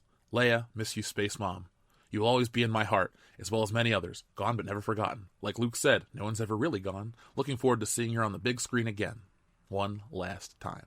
This film is going to be an emotional roller coaster. These trailers are getting me so hyped. But that's really it. 3 absolutely positive comments with more than a single-digit upvote, while most of the positive comments get 1 upvote or none at all. There's a lot of comments that crack jokes and say they are looking forward to the movie, but they seem to be from people more interested in the train wreck or seeing if the rumors are true than any real excitement about the story. To say that people don't care about Star Wars anymore is just wrong. There's The Mandalorian, which we'll finally talk about this week after I break down the first half of the series. And that video game, which seems to be good. But are those 2 things enough to save Star Wars? We'll wait and see, but the sequel trilogy is fucked. Disney doesn't care about the quality of the films, they care about one thing, the money. And it looks like they might be making less than expected. Star Wars The Rise of Skywalker projected box office tracking lower. Well. From the trades, it appears that ticket pre-sales for The Rise of Skywalker are tracking a little lower than expected by this point. For your Black Friday from the trades, we've been hearing for quite some time from exhibitors and distribution sources that advanced ticket sales are strong, but not overly robust for the Disney Lucasfilm finale, Star Wars The Rise of Skywalker, meaning in the way that they were for the 2015 Force Awakens and 2017's The Last Jedi. Translated into real people speak, the pre-sales are lower because we've been lurking on the non-shill sites in the background, and the true fans aren't going to show up for this one. But surely the shill reviewers and some media appearances will drive up interest now a month out from Christmas Day's drop, right? Surely. And I quote, "Early AM estimates for the J.J. Abrams movie hitting tracking when averaged are $205 million, given the comparative titles provided. The following comparative titles: Endgame, $357 million opening weekend, Lion King, $191.8 million, Rogue One, $155 million. $205 million on a threequel? The end of the greatest hero's journey tale of all time? You sent some big doo-doo." The reviews are going to be shilling. But Disney has the entire media complex on their side, so the reviews and the pre-screen write-ups by Rotten Tomatoes critics will push the sales closer to the premiere date. The trades agree. As is typical with tracking of late, if reviews are bad for Skywalker, and we hope not, then all projections gas goes out the window. The World Hollywood premiere of Skywalker is on December 16th, and will be screening for the critics and media around the same time. When Skywalker reviews break, they should report that the threequel is a course-correcting to the left turns that many fans griped about in Rian Johnson's The Last Jedi. Word will break out like wildfire, and the sky's the limit when it comes to the threequel's opening. Unless it doesn't. And the pre-sales are indicative that the shill entertainment media may be able to drive casual fans, Disney Plus subscribers, and people who enjoy the feels of The Mandalorian, but there's nothing that has been revealed so far that indicates course correction for true fans. You know, like you and me. Oh, and if the reviews don't work, then clearly getting actors into the world will. Working in Skywalker's advantage is that Abrams and stars Daisy Ridley and Adam Driver are already hitting talk show circuits to generate heat. Adam Driver generating heat? Of course. So is John Boyega. To say the film will be a failure is obviously short-sighted, but the sheer fact that the Access media is discussing the possibility of disappointment is a win for all of us. This is Star Wars, and it hasn't been a question of will this film be a guaranteed success, but how much of a guaranteed success will the film be? Times have changed. There's also a fair amount of competition this time around. The Last Jedi and its dumpster fire method of handling fan response has emboldened other film studios to go up against a Star Wars film. Here's the list of films hitting theaters the week before, of, and after Star Wars, and it's a pretty strong lineup. If you had told me 5 years ago that a sequel to Jumanji would make nearly $1 billion, I wouldn't have believed you. Here we are, 2 years removed from Jumanji 2, and the next one is looking to be another hit. Good for Jumanji, bad for Star Wars. After all, it was Jumanji's strong word of mouth that helped the film become a massive hit. Star Wars The Last Jedi didn't have that luxury, hence the box office of $750 million less than The Force Awakens. Black Christmas? Who knows? But that movie won't put a dent in Star Wars. The week of Star Wars, there's Cats, which could hurt The Rise of Skywalker's box office. To me, it looks dumb, but I also hate musicals, so I wasn't in the Cats demographic to begin with. The week after is Spies in Disguise and Little Women. Spies in Disguise is a 20th century Disney film, and Little Women could be successful. I bring outside competition to your attention because there is more than just outside competition to be worried about. Star Wars is competing against itself. I brought up The Mandalorian earlier, the show that's sweeping Star Wars fans off their feet, reminding us why we love Star Wars. I tell you this to show you that fans don't hate Star Wars. Fans hate bad movies. The positive general consensus towards The Mandalorian invalidates all attacks the Access media tries to throw at us. The Mandalorian is loved because it is good, and the cuteness factor of Baby Yoda is off the charts. More on him soon. But Baby Yoda should be a concern for Disney themselves, because all the attention is currently on him, and BB-8 and Dio are just left by the wayside. That's why you see Dio clearance before the film is hitting theaters. It seems like Disney is hitching their wagon to Baby Yoda and abandoning the other cutesy characters. Let's be honest, they were never that cute to begin with. But Baby Yoda? Next time, baby. Cuteness is great, but it comes from the Disney playbook of emotional manipulation. They show you something you internally recognize and sell you a new version in the hopes that your wallet will just jump out of your pocket and buy the product on its own. Companies do it all the time, and The Rise of Skywalker is nothing new. Check out this poster for The Rise of Skywalker. Look familiar? No? You sure you can't place it? Well, how about now? See? I told you it was familiar. Callback posters are nothing new or offensive, but the sequel trilogy is built on this batch of member berries, and fans are aware of it. Speeder bikes, Endor, the Emperor. Is this 1983? Who the hell's the president?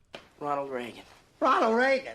The actor? Yeah, it seems like this is Disney's only hope, and the fans aren't biting. We can look at Google Trends and see just how little they are biting. Over the past 90 days, interest peaked for The Rise of Skywalker the day after the trailer dropped, and then quickly declined. Maybe it's because people didn't like it. A listener sent me a few screenshots of the trailer performance since October 21st. The Rise of Skywalker has about 32.5 million views, with 549,000 thumbs up and 100,000 thumbs down. Compare that to Black Widow, which has 32 million views, 1.4 million thumbs up, and 37,000 thumbs down. That's also in just 5 days as of the time of this recording. So the hype is there for Marvel, but not Star Wars. More than double the thumbs up for Black Widow, and nearly 3 times the thumbs down for Star Wars, with roughly the same amount of views. That's telling. People haven't turned their backs on Star Wars, just The Rise of Skywalker. Another Google trend shows that the interest in The Mandalorian outweighs The Rise of Skywalker by a metric shit ton. That's scientifically accurate, right? From its release until now, The Mandalorian has been consistently more popular than The Rise of Skywalker, with interest spiking the day after each episode airs. We opened that fandom is fickle, but are we? No, we're not. We're tired of the same old crap from the sequel trilogy, aka Disney Star Wars. Bad nostalgia-filled scripts with uninteresting characters and forced callbacks that just don't do it for us anymore. We've seen better Star Wars. We reject this crap. This is the way. I have spoken.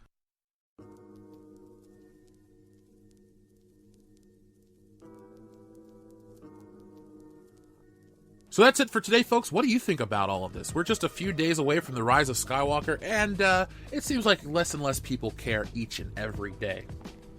And it looks like it's just a bad movie. A poorly created movie to close out a poorly crafted sequel trilogy. I feel like if Rian Johnson's The Last Jedi wanted to be the worst film, J.J. Abrams took that as a challenge and said, hold my beer. Could it be great? Of course it could be. And it's going to rain marshmallows and meatballs on Friday. But I digress, though it does sound delicious. But I wouldn't mix marshmallows and meatballs. You know what? Ignore the food analogy. I want to know what you guys think. Have you seen these trailers, these TV spots? Have you seen the social media attention shift away from, yay, Star Wars, to, I'll just wait to watch this one later? I mean, like I said at the beginning of the video, apathy seems to be the prevailing feeling, the emotion that fans are feeling in regards to The Rise of Skywalker. If this wasn't a channel thing, I wouldn't even want to go see this movie. I'm checked out of Star Wars on the big screen. Mandalorian, can't wait to watch the next episode. Rise of Skywalker, can't wait for the thing to be at the bargain bin of Walmart so I can make another toy video. Speaking of toy videos, I'll be back next time with an interesting toy video. I went to a new location, and I found some Star Wars stuff that's kind of embarrassing. I also went to a high-end boutique store and found some Star Wars merchandise, and it's kind of embarrassing too. So if you'd like to see the distance and wealth for Star Wars merchandise, well, that's not the way to say it. If you'd like to see the variety of price for Star Wars merchandise that just doesn't sell no matter where it goes, come back next time for that. It's a lot of fun, and it's a lot of cuteness as well. And we might have to see Captain Marvel. Oh, sorry. Excuse me. It's very early here. So, folks, thank you for watching. If you enjoyed this video, give it a thumbs up and share it all over social media. If you're a super fan of this channel, join our Patreon page, patreon.com/worldclassbs. $1 a month goes a long way, but $5, which is only 17 cents a day, goes even further. Gives you access to all kinds of exclusive content and a whole lot more. Like, you can be on this show if you want. Speaking of being on this show, we have a Fanboys commentary coming up next Monday, the 16th, which is going to be a lot of fun. And this Wednesday night, December 11th, we're going to be doing a drunk commentary for Star Wars The Force Awakens. And the following week, we're going to do a drunk commentary for Star Wars The Last Jedi. It'll be the nicest way to suffer through these films. Drunk, inebriated, that's drunk, just a nice way to say it. And we play our drinking game. So if you want to get in on that, if you want to make us suffer, you know what to do. It'll be a lot of fun because I won't remember the movie afterwards. And I'll wake up feeling slightly depressed, slightly violated, but a blank memory nonetheless. So folks, thank you for watching. And remember the mantra of this channel. No matter what people do, no matter what people say, we gotta live by this message because we firmly believe it. What is this message? It's simple, but it's strong. Go out into the world and be excellent to each other.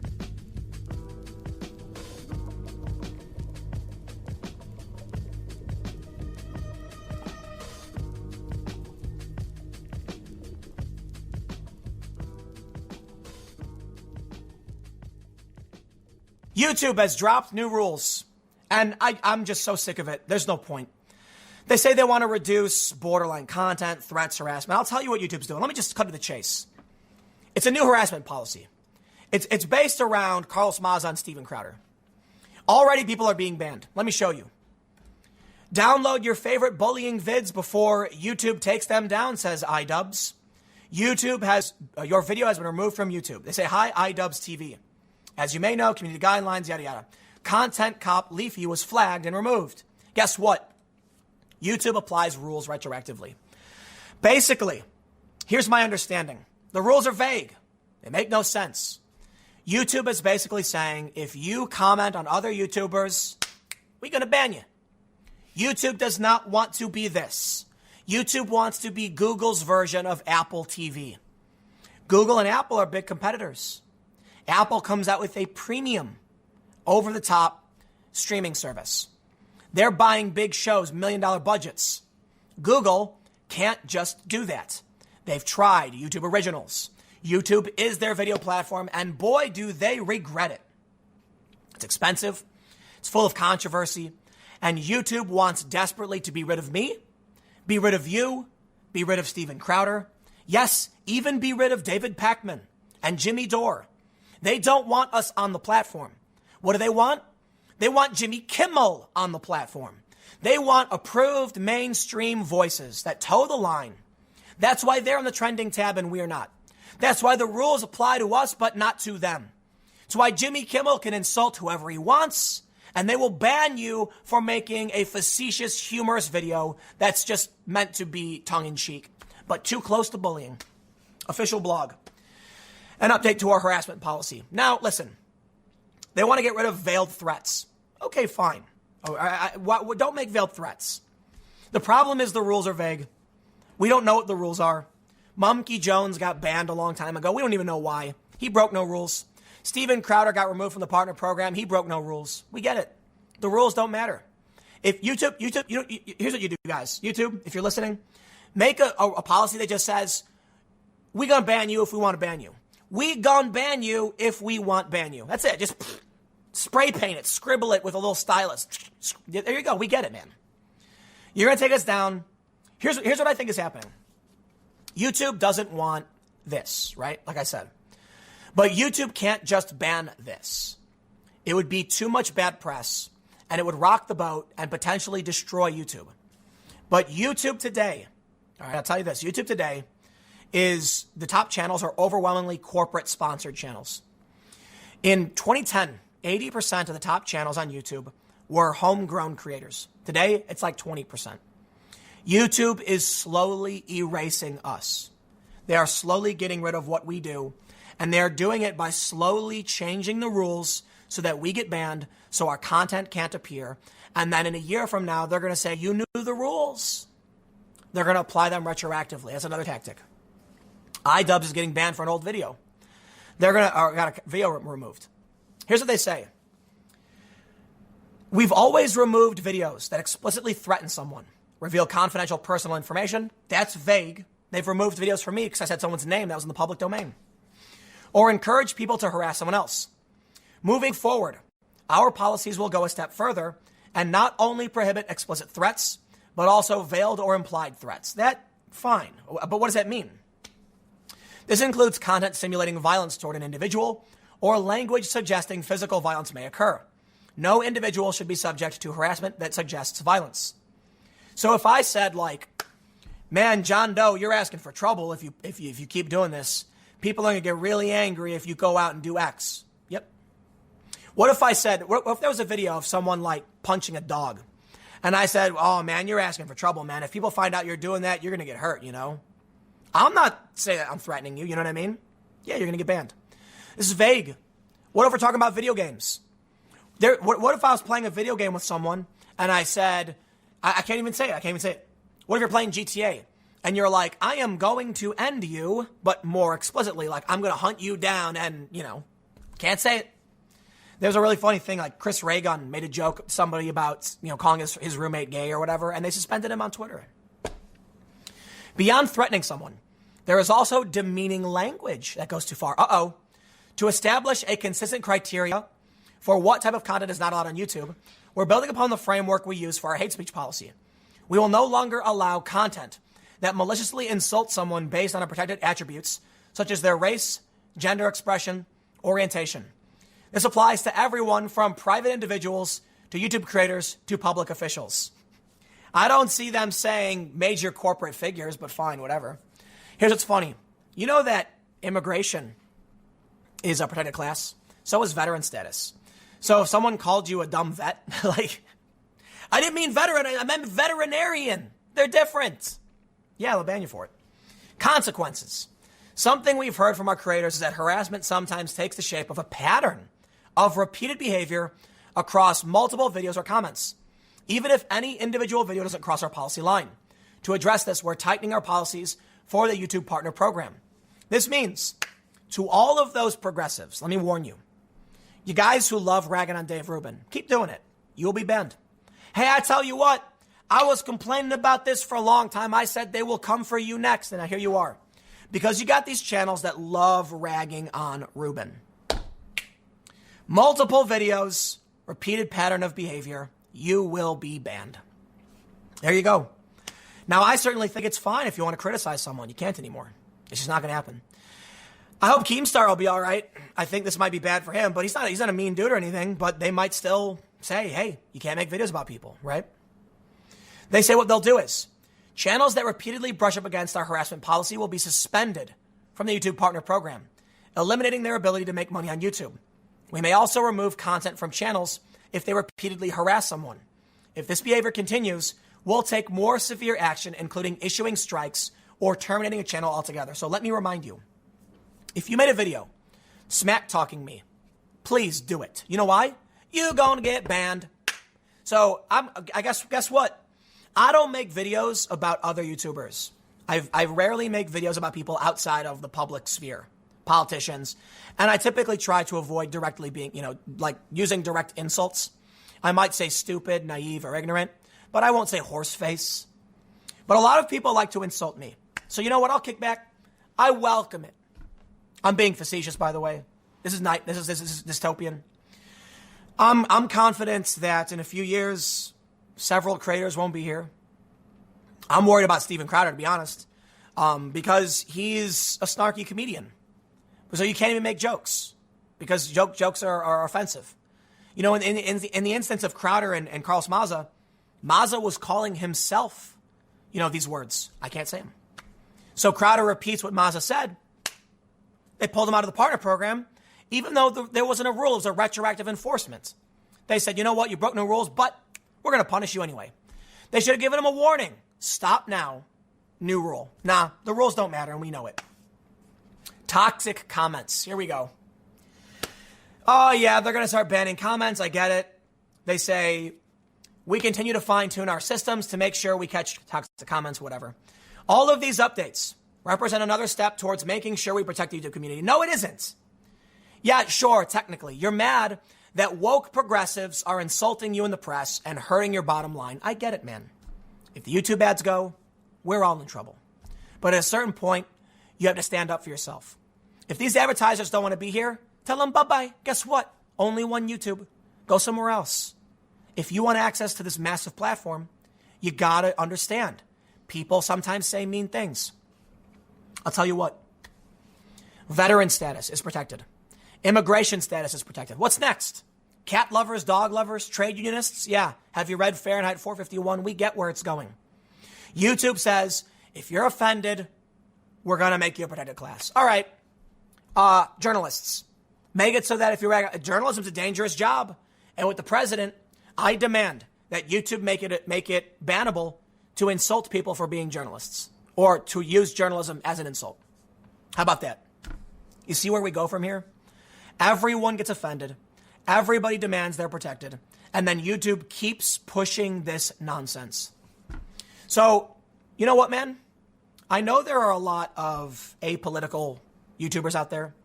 Maybe there's somebody who watches this who doesn't care about news. iDubbbz had a video taken down this morning. Now, I'm not going to say it was because of this policy, but I feel like it was.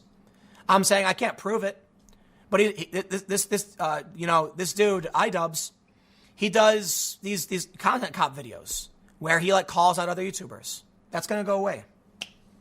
Maybe. I was under the impression that for a long time, YouTube would allow you to do things so long as you didn't break the rules. We started to learn later on that they'll ban you if they look bad. Make the rule later. And that's this. I don't know what comes next, but I know that I'm planning for my life outside of YouTube. So I'll see you all tomorrow at 10 a.m. on this channel. Thanks for hanging out. N3 Radio is a non-profit teaching platform for non-professionals. Copyright disclaimer under Section 107 of the Copyright Act of 1976. Allowance is made for fair use for purposes such as criticism, comment, news reporting, teaching, scholarship, and research. Fair use is a use permitted by copyright statute that might otherwise be infringing. Non-profit, educational, professional use tips the balance in favor of fair use. We'll turn to Perky'sPaperbacks.com for the best in... What do they have? Hey, how do you like reading a book? You know, an actual book. We'll turn to Perky'sPaperbacks.com. Perky paperback. How do you like sitting back and reading an actual book? You know, feeling it's getting a little awkward with the whole feeling with the thumb and the finger. You know, still like the feeling of turning a page with your. Why don't you turn to Perky'sPaperbacks.com? It's just not working. It isn't. It really isn't. Stop. Read a book. No, that doesn't work, does it? You know, when you could actually turn the pages and feel the I hate this. I hate this so much. I've done so many takes. I hate this. Old sci-fi, mystery, western, and other specialty paperback books, and you can find all of them once again at Perky'sPaperbacks.com to find the old stuff that nobody reads anymore. That's stupid. Wow, let me try again. Hey, do you like sitting back and reading an old paperback book? Well, turn to Perky'sPaperbacks.com for the old sci-fi, mystery, western, and other specialty paperback books at Perky'sPaperbacks.com, a special sponsor of N3 Radio and at N3Radio.com. Yes! Are we clear? We're good? Yes! Yeah, it only took less than 20. Less than 20 takes is always good. It's Thursday night, and you're grabbing drinks with some friends. Started off with a pitcher for the table, which quickly becomes two. There's pool. And there's the photo booth. All right, everybody squeeze in. Say cheese! Followed naturally by an order of wings. And another. Can we get some extra ranch sauce? Then there's the ceremonial nightcap. So what are we doing this weekend? And lastly, it's back to the car, which, if you're buzzed,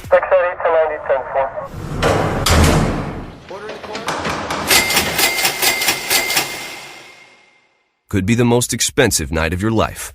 Getting pulled over for buzzed driving could cost you around $10,000 in fines, legal fees, and increased insurance rates. Nothing kills a buzz like getting pulled over for buzzed driving, because buzzed driving is drunk driving. Brought to you by the National Highway Traffic Safety Administration and the Ad Council. All right, please hurry up, man. Okay, hurry up. Here, I'll tell you what to do. No, man. I ain't give you're gonna give it a shot. No, you're gonna give it a shot. I ain't giving it a shot. I ain't giving it a shot. I never done this before. I ain't never done it before either, all right? I ain't starting now. Look, you brought it here, and that means that you're gonna give it a shot. The day that I bring an OD and bitch to your house, then I give her the shot. Give it a shot. Give it to me. Here. Give me that. All right, count to 3. All right, ready? 1, 2, 3! N3 Radio in the mix.